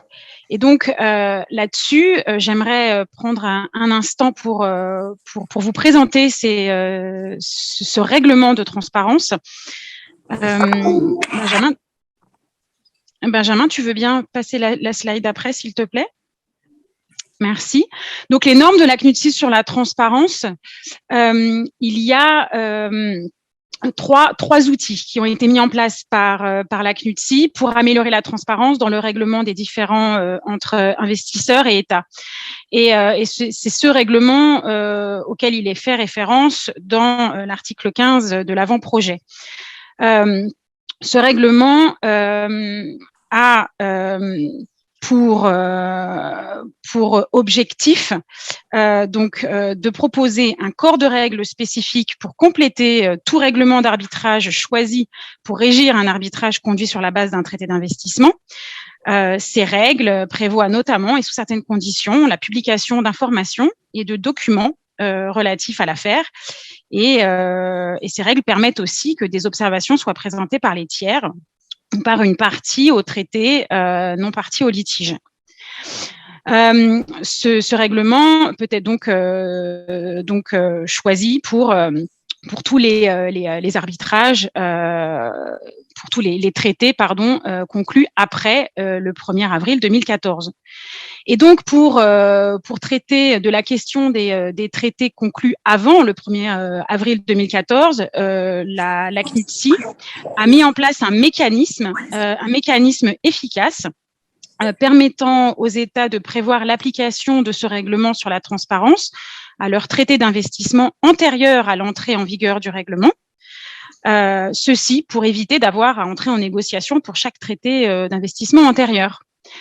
Et donc cette convention, qui est aussi connue sous le nom de convention de Maurice, est le deuxième outil. Donc voilà, elle est présentée ici à l'écran. Elle prévoit l'application de ce règlement. Évidemment, il y a une autre possibilité, offre unilatérale d'application et la possibilité de formuler des réserves. Benjamin, s'il te plaît, tu veux bien passer au prochain. Et donc, le troisième outil, c'est le registre, parce qu'évidemment, toutes les informations qui sont récoltées, il faut les stocker quelque part et les publier. Et donc, c'est le registre sur la transparence qui est un système donc permettant de publier, de stocker ces informations. Il fonctionne comme une base de données en ligne, centralisée, transparente et facilement accessible, qui garantit que toutes les informations peuvent être facilement consultées en suivant donc le lien sur le site de la CNUDCI. Le fonctionnement de ce registre est possible grâce aux généreuses contributions de l'Union européenne, du Fonds de l'OPEP pour le développement international et du Ministère fédéral allemand de la coopération économique et du développement, dont vous voyez les logos à l'écran. Voilà, jusqu'à ce jour, nous avons 21 affaires qui sont publiées sur ce registre. Et donc, Benjamin, s'il te plaît, slide suivante. Pardon, il y a un petit souci. Voilà. Je vais reprendre, du coup, c'est à moi, non? Oui, en fait, il manque une slide, mais c'est pas grave. Il manque la slide sur les activités de renforcement des capacités, mais c'était juste pour préciser ce qu'on avait fait. Voilà, c'est celle-là. Pardon, excuse-moi. Voilà. Donc, nous avons. Donc, je vous ai parlé des trois outils. Je vous ai présenté les trois outils en matière de transparence, mais nous avons aussi fait. Nous avons mené énormément d'activités de renforcement des capacités sur le sujet de l'investissement, du droit de l'investissement, donc en Afrique. Donc avec des praticiens du droit et des experts des pays de la région africaine. Nous avons donc conduit sous forme de webinaires, de réunions consultatives, et donc notamment au Burkina Faso, au Mali, au Nigeria, en Tunisie, au Togo, et donc depuis cette semaine aussi au Ghana.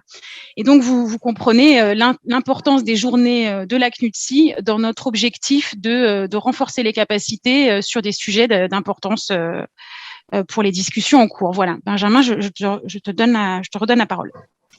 Merci. Merci Myriana. Un deuxième protocole qui est en cours de négociation dans le cadre de la ZLECAf, c'est le protocole sur le commerce numérique. Vous voyez à l'écran le statut de ce protocole qui a été en fait ajouté via une décision de l'Assemblée générale de l'Union africaine en février 2020.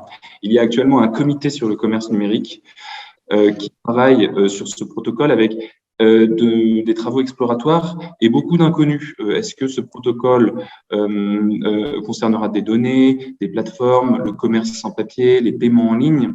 Donc, il y a énormément d'inconnus et c'est là où le rôle des journées de la CNUDCI en Afrique et des textes de la CNUDCI pourrait être vraiment utile parce que il y a énormément de savoir et de recherche à mener sur comment ces textes pourraient s'appliquer dans le cadre de ce protocole et quels seraient les avantages que pourrait en tirer la zone de libre-échange. La CNUDCI, comme je disais, a de nombreux textes sur le commerce électronique. Il y a un peu les classiques, la signature électronique, le commerce électronique, pour lesquels la plupart des États en Afrique ont déjà des lois qui sont souvent d'ailleurs inspirées des textes de la CNUDCI. Par contre, la nouvelle génération, les documents transférables électroniques, la MLETA en anglais, qui favorise donc le commerce sans papier, le projet de loi type sur l'utilisation et la reconnaissance internationale de la gestion de l'identité, qui est extrêmement important pour permettre le développement des services en ligne, serait également très pertinent. On a noté un intérêt très fort des États africains sur ces sujets. Je salue mes amis encore de l'OIF qui nous ont aidés sur un webinaire l'année dernière sur la digitalisation du commerce. On a aussi été actifs au Sénégal, au Bénin, au Togo pour parler du commerce sans papier. Ce sont des États qui ont un transport maritime extrêmement important, des besoins de financement de l'économie aussi très importants. Et nous avons également noté l'intérêt du Ghana et de Maurice pour cette loi type. Donc, il y a vraiment un dynamisme très fort pour ces sujets de commerce électronique. La troisième partie de notre intervention, très brièvement, ce sont les textes de la CNUDCI qui sont pertinents pour la ZLECAf, même s'ils ne sont pas directement intégrés dans un des protocoles ou dans le contenu de la ZLECAf, mais qui devront peut-être être révisés par les États pour accompagner le développement économique que va provoquer la mise en œuvre de cette zone de libre-échange. Le premier, c'est la loi applicable au contrat de vente de marchandises, ensuite les sûretés, ensuite les règles relatives au transport de marchandises, et enfin la modernisation du cadre juridique des difficultés des entreprises. Et pour la loi applicable au contrat de vente, je vais laisser Myriana prendre la parole. Merci Benjamin. Oui, alors donc, comme Benjamin l'a dit, effectivement, la vente internationale de marchandises, c'est une thématique, si ce n'est la plus importante dans le commerce international pour tous les pays. Et effectivement, unifier, harmoniser la législation dans le domaine reste quelque chose de primordial. Donc, non seulement pour le commerce intracommunautaire, mais aussi pour les échanges avec les pays en dehors de la zone de la ZLECAf. Donc, à ce jour, la CVM, la Convention sur la vente internationale de marchandises, excusez-moi, qui a été ratifiée par 95 États dans le monde, est un grand succès des instruments de la CNUDCI. Elle présente un régime moderne, et uniforme et juste pour le contrat de la vente, et donc un soigneux équilibre entre les intérêts de l'acheteur et du vendeur. Mais bon, je ne vais pas m'étaler dessus. Car le temps nous manque. Je vais juste préciser que donc c'est un cadre juridique qui peut être très intéressant pour les pays en développement, notamment parce que les petites et moyennes entreprises et les commerçants qui y sont établis n'ont généralement pas la possibilité de pouvoir consulter des juristes lors de la négociation d'un contrat, et donc ils sont plus vulnérables aux problèmes résultant d'un traitement inapproprié dans le contrat et des questions liées au droit applicable. Donc, c'est vrai que ça leur permet d'avoir une certaine sécurité juridique. Et donc, les pays les pays de la zone ZLECAf qui ont déjà ratifié cette convention sont le Bénin, le Burundi, le Cameroun, le Congo, le Gabon, la Guinée, le Lesotho, le Libéria, le Madagascar, la Mauritanie, l'Ouganda, la Zambie. Donc, vous voyez, déjà 12 pays, et donc nous espérons que certains d'autres suivront. Voilà, à toi Benjamin. Merci Myriana. Très rapidement, les sûretés.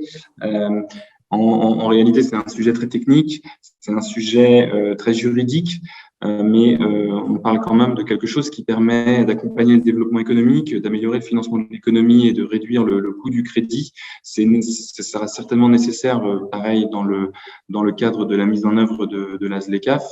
Et le texte de référence de la CNUDCI, c'est la loi type sur les sûretés mobilières de 2016, qui a déjà été incorporée dans plusieurs États africains qui apparaissent sur l'écran.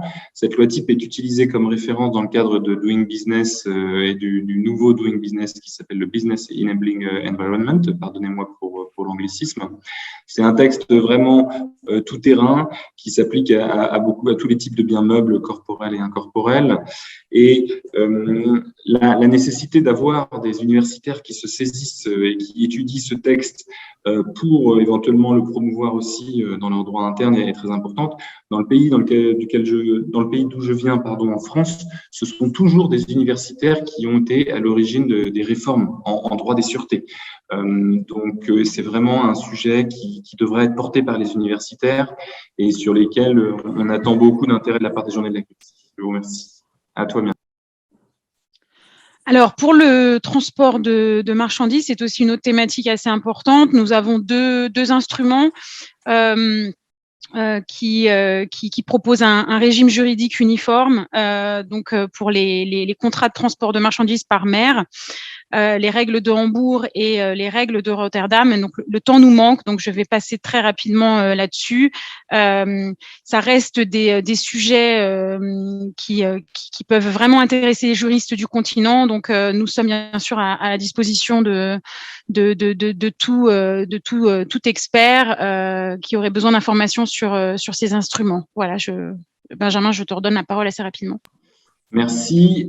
Et pour terminer, l'insolvabilité, car évidemment, avec une plus grande intégration économique, il y aura aussi certainement des difficultés économiques entre des entreprises situées dans des territoires différents. L'insolvabilité des groupes d'entreprises peut être également un sujet intéressant dans le cadre de l'émergence de géants LECAF, de grands groupes africains dans le cadre de la ZLECAF, qui peut-être rencontreraient des difficultés économiques, auraient besoin de se restructurer. Pour ça, ça peut être très intéressant.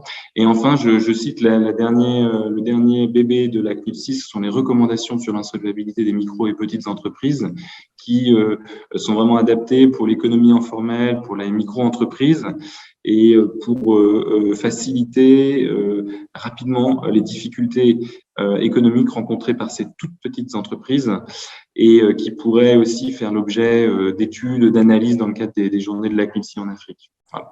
Je vous remercie, je te repasse la parole, Mariana. Merci. Alors maintenant, la dernière slide porte sur les aspects pratiques et logistiques des journées de la CNUDCI. Donc là, nous voulons vous fournir les informations les plus importantes pour l'organisation d'un événement dans votre université. Donc, nous allons parler des différents thèmes que vous pourriez envisager, différents thèmes qui rapportent aux travaux de la CNUDCI.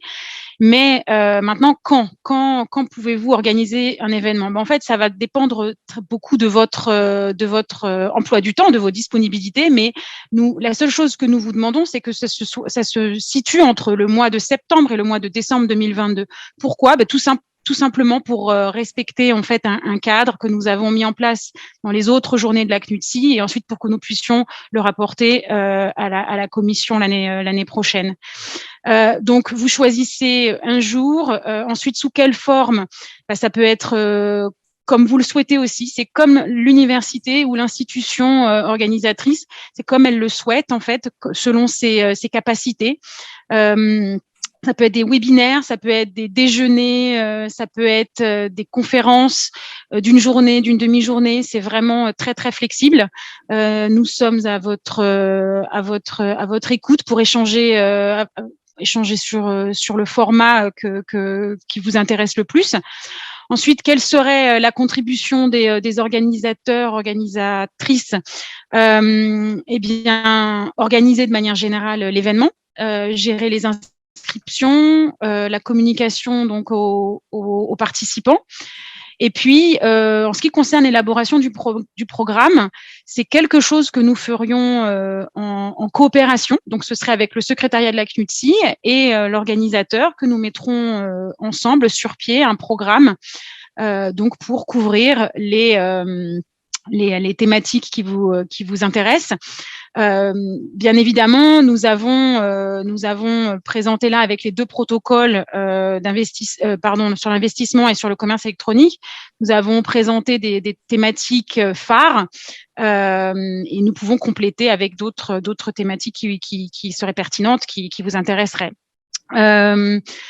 Donc, le soutien que nous apportons, c'est, comme je viens de le dire, l'élaboration du programme, mais aussi communiquer. Nous pouvons communiquer sur nos réseaux sociaux. Nous pouvons aussi vous aider à éventuellement trouver des experts. Pour l'utilisation de notre logo aussi, il y a des règles spécifiques à observer. Et puis, bien sûr, dans la participation des panels, alors une participation substantielle, bien sûr, nous pouvons intervenir à distance ou nous pouvons aussi vous fournir des vidéos préenregistrées, des messages préenregistrés, des présentations sur nos instruments, etc. Voilà, donc voilà tous les aspects pratiques et logistiques pour organiser une journée de la CNUDCI. Nous sommes à votre disposition pour en parler plus avant les jours qui suivront ce lancement. Voilà, je vous remercie. Merci bien. So we have an outline of the instruments and resources available under the UNCITRAL umbrella. We also had information regarding how to host UNCITRAL Days. We thank Irena Haj and Benjamin Harissé for this information. I believe that we can now proceed to the section on interventions from the participating universities. And I have a list here. Let me begin by saying that this is the opposite of a perfect storm. In other words, it's a good convergence that the African Free Trade, Continental Free Trade Area has come into force, and UNCITRAL is raising its profile at the same time because there's synergy to be had. And so this is a good time for various academic institutions on the continent to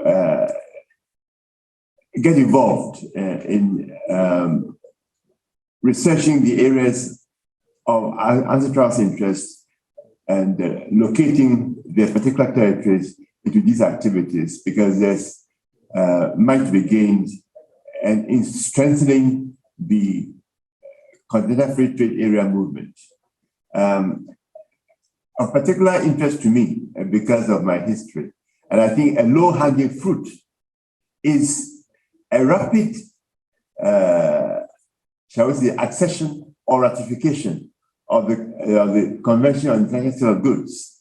I happen to have been a representative of Ghana in 1980. We signed it, and the expectation was that Ghana would ratify within a few years. And since then, children have been born, grandchildren have been born. Nothing has happened. I think something has been done about it. Not only Ghana, because particularly with the African Continental Free Trade Area, the convergence in one instrument for the sale of goods would be a great deepener of the process. So this is an area that the universities can contribute by both disseminating knowledge in the area and putting pressure on their governments to ratify. On that note, let me first invite Dr. Alexander Bayfeld. I hope that is the right pronunciation. Senior Researcher, Mandela Institute, Wits School of Law, Johannesburg. You're invited. Thank you very much. May I confirm that I'm audible? Can you hear me? Yes, I can hear you. Excellent, thank you. Excellencies, ladies and gentlemen, good afternoon. My name is Alexander Bayfeld, and I am a senior researcher at the Mandela Institute, which is a research institution, as noted, at the University of the Witwatersrand in Johannesburg, South Africa. So before I take a few minutes to discuss the Mandela Institute's participation in the inaugural UNCITRAL Africa Days events, allow me to thank all of you for making the Africa Days events a possibility, and also on behalf of my organization for the opportunity to be part of this series of events. We're definitely excited that we have been given the opportunity to shine a light on the work of UNCITRAL in a manner which we hope will facilitate improved academic engagement in South Africa and on the continent more broadly, perhaps, with UNCITRAL's business, which, as we all know, is the modernization and harmonization of rules on international business. As trainers of legal practitioners, current and future, moreover, we are also glad for an additional opportunity to draw the attention of our students rather to the importance of international cooperation, particularly the type of international cooperation geared at improving commercial relations and ultimately improving human flourishing, particularly against the backdrop of the establishment and continued development of the African Continental Free Trade Area and the AU's Agenda 2063. So with that out of the way, let me briefly say a few things about the Mandela Institute. So in the year 2000, the Wits School of Law in Johannesburg launched the Mandela Institute in honor of the contribution of South Africa's first democratically elected president, Mr. Nelson Mandela, to the transformation of South African society. And our vision as an institution is to be innovative thought leaders, influencing African law and policy, particularly those African laws and policies geared at sustainable and inclusive development. And our mission is to be a leading research institute in innovative law and policy research to provide continuous professional development and capacity building, as well as to create space for public policy engagement. So traditionally, our activities have focused on economic law, particularly in relation to issues of international trade, investment, and competition law. But more recently, however, in addition to our traditional areas of focus, we have begun to more carefully examine the various processes of contemporary technological change and their desirable and not so desirable impacts, perhaps, particularly from distributional perspectives, examining issues such as economic and financial inclusion and the attainment of greater levels of economic equality. Since the onset of the COVID-19 pandemic, which, as we all know, has been particularly detrimental to those lower down in the various economic spectra, we have continued to intensify our focus on these areas, and we think that continuing to do so will be important as we ramp up continental integration efforts. So, with this in mind, we are particularly excited by the theme of the inaugural Africa Days events, as well as the particular events we intend to host in partnership with the UNCITRAL secretariat, with whom we've been in discussion. So we look forward to be able to explore the work of UNCITRAL within the context of the AFCFTA, with a particular view to understanding how the work of UNCITRAL can facilitate an AFCFTA that is inclusive, particularly insofar as MSMEs are concerned. So as things currently stand, we have scheduled 4 events and are currently discussing a 5th with the secretariat, all of which we hope will take place in November later this year. So the first event will be a webinar, and we think the webinars are appropriate to facilitate the participation of academia across the continent more broadly, and not just in South Africa where we are based. So this first webinar will focus on the work being undertaken by UNCITRAL Working Group 1 on MSMEs, with a particular focus on the issue of access to finance and the facilitative role technology may have to play in making finance more accessible to MSMEs.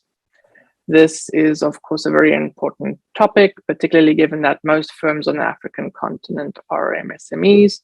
And we think that in order for the AFCFTA to be a success, MSMEs must be enabled to flourish. So then secondly, we will host a webinar on the cross-border recognition of identity management and trust services as a potential facilitator of intra-African e-commerce, with due reference to the work of UNCITRAL Working Group 4 on e-commerce. And as our speakers have already highlighted, I think this is of particular interest as negotiations of the AFCFTA protocol on e-commerce, on digital trade continue. Third, we are currently in discussions with the Secretariat on organizing an additional webinar on the work of Working Group 5 on insolvency, particularly insofar as it relates to the use of insolvency laws by MSMEs. And then fourth and fifth, which is more in line with our traditional focus, we'll host one webinar on UNCITRAL Working Group 3, the topic of which is still subject to discussion, but the presentations today by the UNCITRAL Secretariat has given us some food for thought there, but which will be relevant, we think, in light of the fact that the AFCFTA investment protocol negotiations are continuing.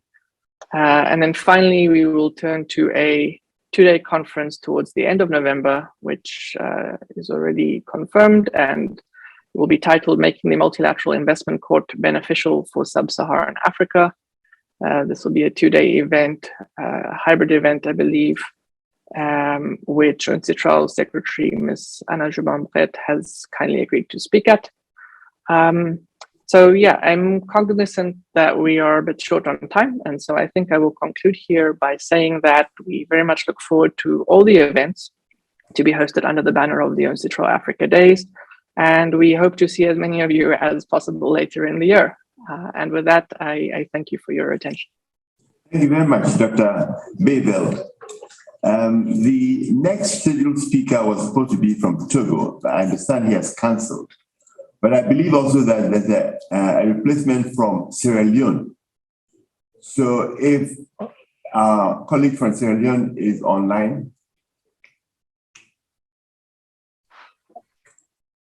there's an invitation. I just want to confirm audio. It's raining cats and dogs on my end. Yes, Can you get me?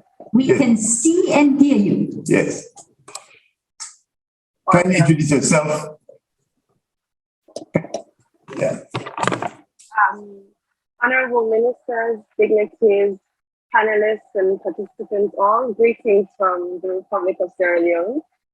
And permit my repetition, but on behalf of my head of department and university, I am obliged to express my pride, pleasure, and honor to be part of this launching event for the UNCITRAL Days in Africa. It cannot come at a better time when the continent is both eager to integrate for trade and investment and has been compelled to do so in light of supervening events and has done so with great success. The Africa we want is no longer a dream, but a practical reality, and the law is here to give it life. I'm on this panel in my capacity as Associate Lecturer at Jala University School of Social Sciences and Law. My name is Uiu Partnership. Now, prior to the inauguration of this program about 3 years ago, there were only 2 other universities offering law programs in Sierra Leone, the iconic Surrey College and the University of Accra. Earlier this year, when about 200 lawyers were called to the Sierra Leone bar, there was an outcry of, too many lawyers. Now, just a bit of a background, Sierra Leone has a population of about 7.1 million people. So the argument of too many lawyers were founded on the premises of the saturation of the legal profession. To compound it further, Jala University, where I teach, is renowned for its programs in agriculture, environmental sciences, and technology. So a further comment was made, which I guess was meant to be condescending, to say, you just wait, the agricultural lawyers are coming. But I do not believe that this argument is sound. Rather, it would be logical to posit that there are too many lawyers doing the same thing. Further, I would like to add that there can never be too many lawyers or by extension, law students. Only too few good lawyers. And this is what I hope to bring to my students. UNCITRAL Days in Africa offers an opportunity to open the minds of our students to areas of law that transcend our borders, enrich our course content with topical and imagined issues, and transform the way we view our legal practice in Sierra Leone. Currently enrolled in our program are about 250 students who would be exposed to subject areas during our activities on international and commercial arbitration, cross-border insolvency, international investment law, which may not necessarily form part of their regular coursework. They would also have a deeper outlook on other subjects which they currently study, such as public international law and international trade law. Moreover, the knowledge that advancements in negotiations under international agreements such as AFCTA's protocol on trade and services may just temper the anxieties of colleagues competing in our 7.1 million people market, and considering a mass of over 1.2 billion people that make up the African continent. Now, being agricultural lawyers, our hopes for UNCITRAL Days is the opportunity to fertilize the minds of our students so they can pivot professional aspirations towards this reality of international trade. We hope to harvest the wealth of knowledge, skills, and resources of minds present in this conference and the institutions they represent. Our UNCITRAL Days will include a series of events, both on and off campus, in person and virtual, open not just to students of our law program. We look forward to referring and relying on publications and other tools developed by UNCITRAL as well as the AFCTA Secretariat. I particularly note the UNCITRAL distance learning programs, which would certainly interest students and tutors like myself. Key stakeholders have been identified, such as our Ministry of Foreign Affairs and International Cooperation and our permanent representatives to the United Nations, our Ministry of Trade and Industry, our Attorney General's Office, our Directors of Science and Technology, other institutions of higher learning, our Law Reform Commission, National Investment Board, our Chambers of Commerce, and counterparts of development partners, some of whom are present, such as the European Union and the United Nations Development Program. We hope, as we are currently engaging on the structure and the activities we hope to put together for later on this year in November, that we can come together and make a difference. In a developing country like mine, foreign direct investment is key to the achievement of our development goal. Our investment environment must offer an enabling environment for our private sector to thrive, particularly our informal sectors and small and medium-sized enterprises. The rule of law, applicable international and national laws and policies significantly impacts and contributes towards creating this environment. And for this, we need very many good lawyers and law students. UNCITRAL Days will accelerate much needed awareness and action, particularly the plethora of resources already available to accelerate this progress.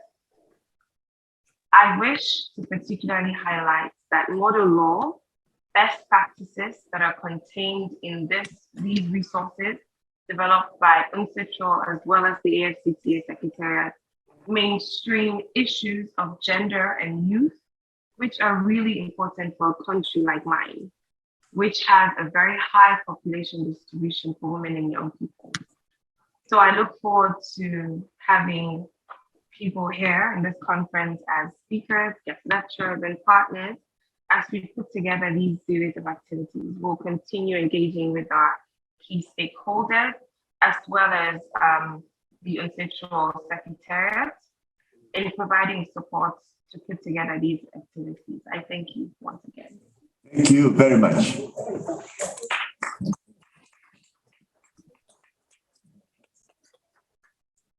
Now, the next participant or representative is Dr. Alioune Badara Thiam.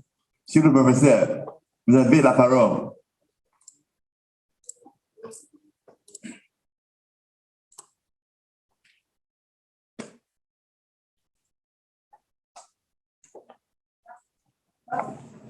Dr. Thiam? On ne vous entend pas, professeur. On ne vous entend pas. Il faudrait que vous...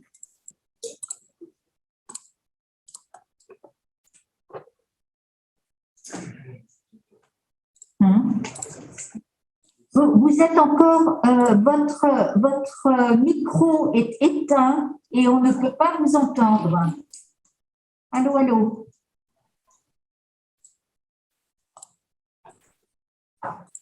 Voilà, merci beaucoup, Madame la modératrice de cette rencontre.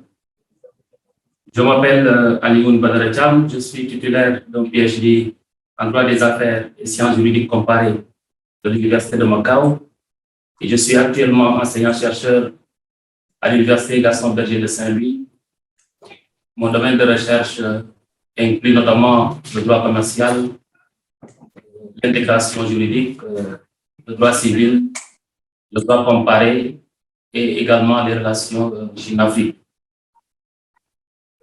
Alors, nous présentons naturellement nos meilleures salutations à l'ensemble des panélistes, mais en particulier, nous présentons nos salutations à Madame la secrétaire de la CNUDCI, à Madame la ministre des Affaires étrangères, de l'intégration régionale de la République du Ghana, à Monsieur le ministre de l'Éducation du Ghana, à son Excellence Monsieur l'ambassadeur de l'Union européenne auprès de la République du Ghana, et à toutes les auditrices et auditeurs présents dans la salle et auprès et qui nous écoutent également d'ailleurs. Nous saluons également l'ensemble des experts de la CNUDCI qui nous ont délivré ce matin une brillante présentation sur les projets de la CNUDCI pour la mise en œuvre de la ZDCAF. Le professeur Ousmane Thiaré, recteur de l'Université Gaston Berger de Saint-Louis, en collaboration avec le directeur de l'UFR des sciences juridiques et politiques, le professeur Pape Samandiaï, et le professeur Mohamedou Moustapha Aïdara, que j'ai l'insigne honneur de représenter. Ensemble, nous vous adressons toute la reconnaissance qui s'y est d'avoir bien voulu associer le Sénégal et notre université en particulier à cette activité de haute portée scientifique. L'Université Gaston Berger de Saint-Louis se veut un pôle d'excellence dont la conviction la mieux partagée est la fonction stratégique d'enseignement, de formation et de recherche. Elle porte un nombre important de projets pédagogiques novateurs en adéquation avec la problématique de développement du Sénégal et de l'Afrique en général. Parmi la dizaine d'unités de formation et de recherche que compte l'université, l'UFR des sciences juridiques et politiques fonde son action d'enseignement sur 3 départements, à savoir le département de droit privé, le département de droit public et le département de sciences politiques. Ces axes de recherche sont répartis entre les différents laboratoires, notamment le laboratoire de recherche sur les collectivités publiques dirigé par le professeur Mohamedou Moustapha Aïdara et le laboratoire d'études et de recherche sur les droits humains, le droit des affaires, la justice, l'éthique dirigé par le professeur Bissangom. Ces différents laboratoires sont regroupés dans une formation doctorale qui est rattachée à l'école doctorale des sciences de l'homme et de la société. Le droit du commerce international constitue une filière à l'université, un parcours pour nos étudiants en master et attire également l'attention des doctorants qui poursuivent des recherches en vue de soutenir une thèse dans ce domaine. Ensemble, nous réaffirmons la volonté de l'Université Gaston Berger et son engagement à collaborer avec la Commission des Nations Unies pour le droit commercial international. Cette coopération augure d'une forte scientificité, certain pour le personnel enseignant et de recherche et également pour nos étudiants. Elle offrira aux participants la possibilité de se familiariser avec les travaux de la CNUDCI et d'enrichir les acquis dans les domaines variés du droit commercial international. L'université accorde un intérêt particulier à cette collaboration dans le but de renforcer les capacités et de favoriser la mobilité des étudiants et des enseignants-chercheurs. En effet, l'Université Gaston Berger est consciente de son rôle dans la formation des divers domaines de la recherche scientifique pour le développement économique, social et culturel. C'est d'ailleurs dans cette dynamique que nous nous sommes engagés à accueillir dans la deuxième quinzaine du mois de novembre 2022 une journée de réflexion comptant pour les journées africaines de la CNUDCI.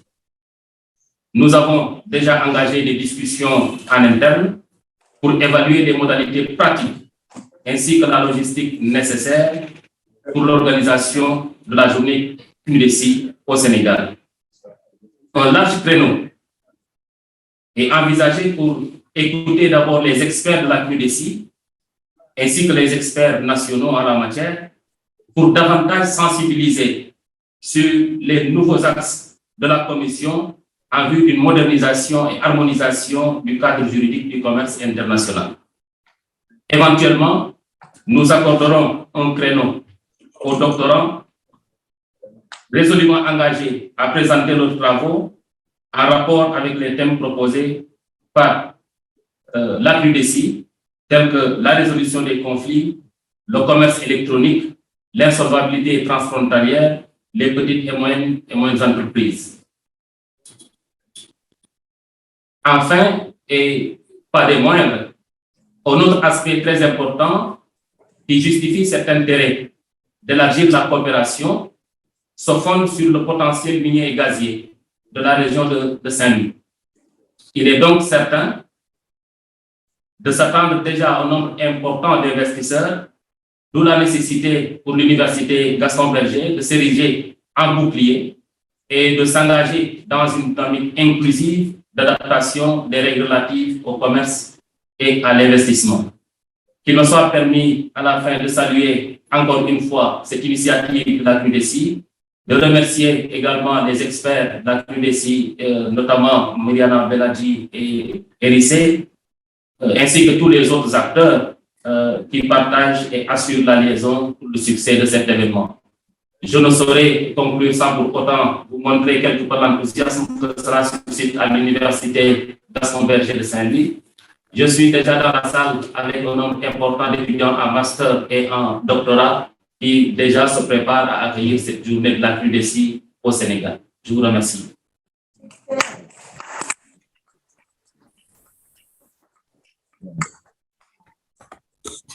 Thank you very much.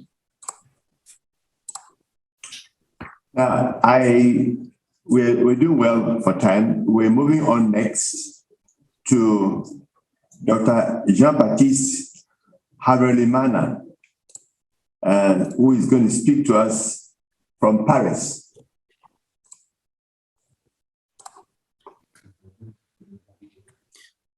Excellences, mesdames et messieurs, merci beaucoup de me donner la parole. Je remercie d'abord la secrétaire de la CNUDCI et les membres de son équipe qui ont voulu associer l'Académie africaine de pratique du droit international. Je m'appelle Jean-Baptiste Havelimana, avocat à Paris et président de l'Académie africaine de pratique du droit international. Une très jeune association qui est créée en 2017 et qui vise à étudier, à progresser le droit international en Afrique dans une perspective panafricaine et de pratique.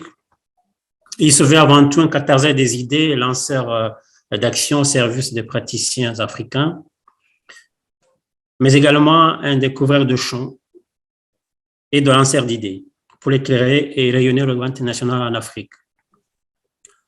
Nous aurons bientôt une antenne à Kinshasa et nous travaillons essentiellement sur des problématiques de droit international, arbitrage, commerce, contentieux maritime, bien évidemment, droits de l'homme et justice internationale. Nous avons déjà une collaboration fructueuse et féconde avec la CNUDCI, davantage dans le cadre de négociations de l'arbitrage, de la réforme de l'arbitrage, et nous avons mené beaucoup d'activités ensemble sur ce thème.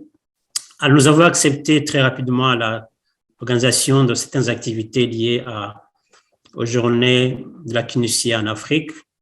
Nous avons actuellement en idée deux activités essentielles. L'académie organisée en termes de sections, et il y a la jeune section qui regroupe plusieurs jeunes, plus d'une centaine. Ils envisagent d'organiser une journée d'arbitrage de médiation le 29 septembre. Ils vont tenir une demi-journée de conférence qui sera terminée par une sorte de plaidoirie en termes d'arbitrage effectif, où ils vont évoquer les questions des instruments africains en termes de cohérence normative. On sait que le droit international évolue parallèlement sans unité centrale d'harmonisation. J'ai été heureux aujourd'hui de découvrir que la CNUDCI, les règles de la CNUDCI font actuellement le cœur normatif de la ZLECAf, et c'est une très bonne idée, d'autant plus qu'actuellement en Afrique, tous les textes sont en renégociation. C'est l'occasion effectivement de penser à l'harmonisation et à la convergence qui a été évoquée dès le début. Nous avons aussi un autre projet qui est en discussion avec envers des étudiants en Afrique, notamment l'Université de Kinshasa. C'est une journée qui se tiendra certainement fin septembre également ou début octobre. On verra les modalités précises la semaine prochaine. Ça sera une conférence qui va réfléchir sur la contribution de la CNUDCI sur les questions procédurales et substantielles, où les instruments fondamentaux seront évoqués, analysés, approfondis. Les étudiants seront invités de 3 universités de Kinshasa, université protestante, université catholique et université publique, bien évidemment des praticiens de droit international, notamment des avocats et les juristes du Ministère des Affaires étrangères. Nous aurons également une autre activité qui sera en termes de campus africain, mais qui sera adossé à une université d'été qui se tiendra également en fin août sur les questions climatiques, où nous verrons comment les instruments de la CNUDCI peuvent être compatibles, emporter les enjeux globaux actuels, notamment climatiques. Vous savez que l'Afrique accueille actuellement, en tout cas en novembre en Afrique, la COP27, où la question sera débattue, et l'Académie va organiser un side event également sur la question. Voilà des éléments d'activité que nous pensons actuellement, d'autres certainement viendront. Et nous allons en discuter avec le secrétariat de la CNUDCI pour opérationnaliser toutes ces activités. Sans trop tarder, je vous passe la parole et je vous en remercie.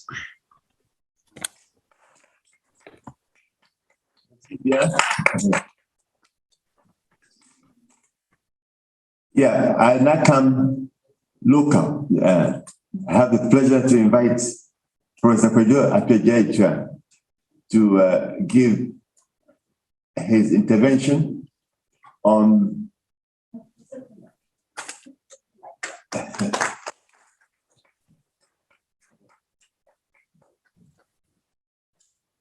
Excellencies, ladies and gentlemen, all protocols observed, as we say in Ghana.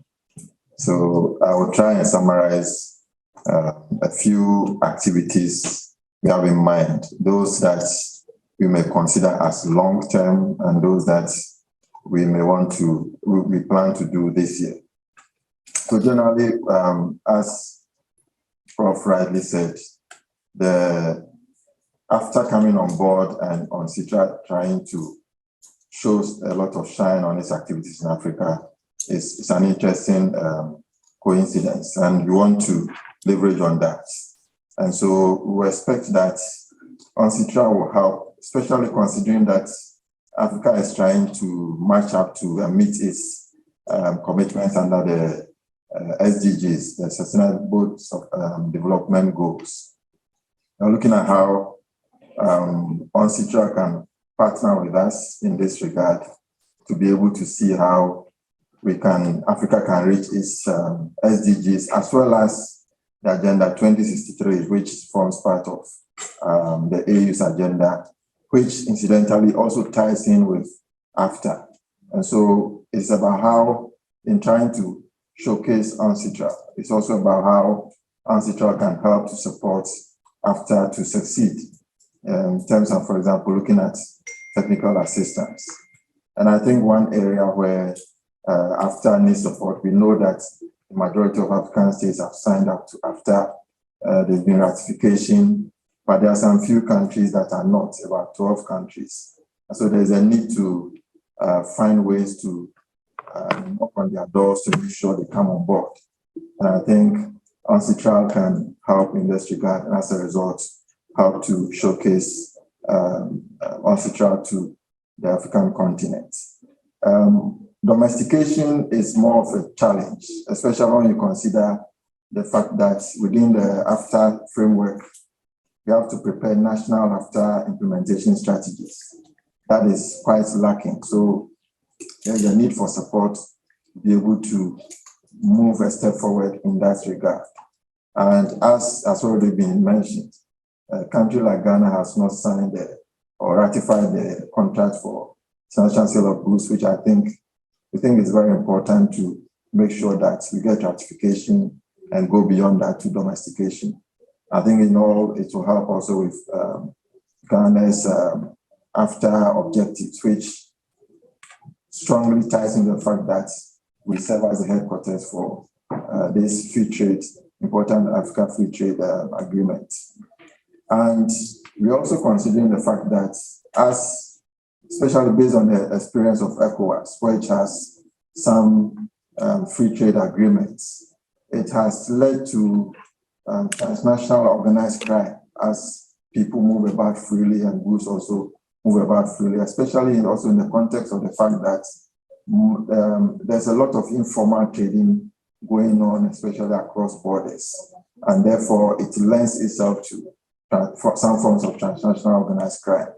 So we also want to see how best we can showcase the linkages between, of course, the good sides of free trade as well as some of the bad sides, so that we can see how best we can highlight that and find solutions to that as well. In terms of the AFTA program itself, we see some gaps and weaknesses when it comes to human rights, especially women's rights, labor issues, as well as environmental issues. And so as the negotiations are ongoing, we think that we need, AFTA will need support to also encourage states to make sure that as the negotiations go on, as we're looking at other protocols being developed, we will try and put in those elements we mentioned. And in these areas, I think UNCITRAL can also be of support. So in terms of activities, we plan to hold workshops for key stakeholders, including SMSEs, informal traders on the borders. We will want to organize education programs to highlight UNCITRAL and its relationship with AFTA. And so in that context, TV and radio programs. We already have agreement with the university radio station to do that, and we want to extend that to other national radio stations and television stations as well. And then organize a webinar that's also on our table, a round table discussion, and then a workshop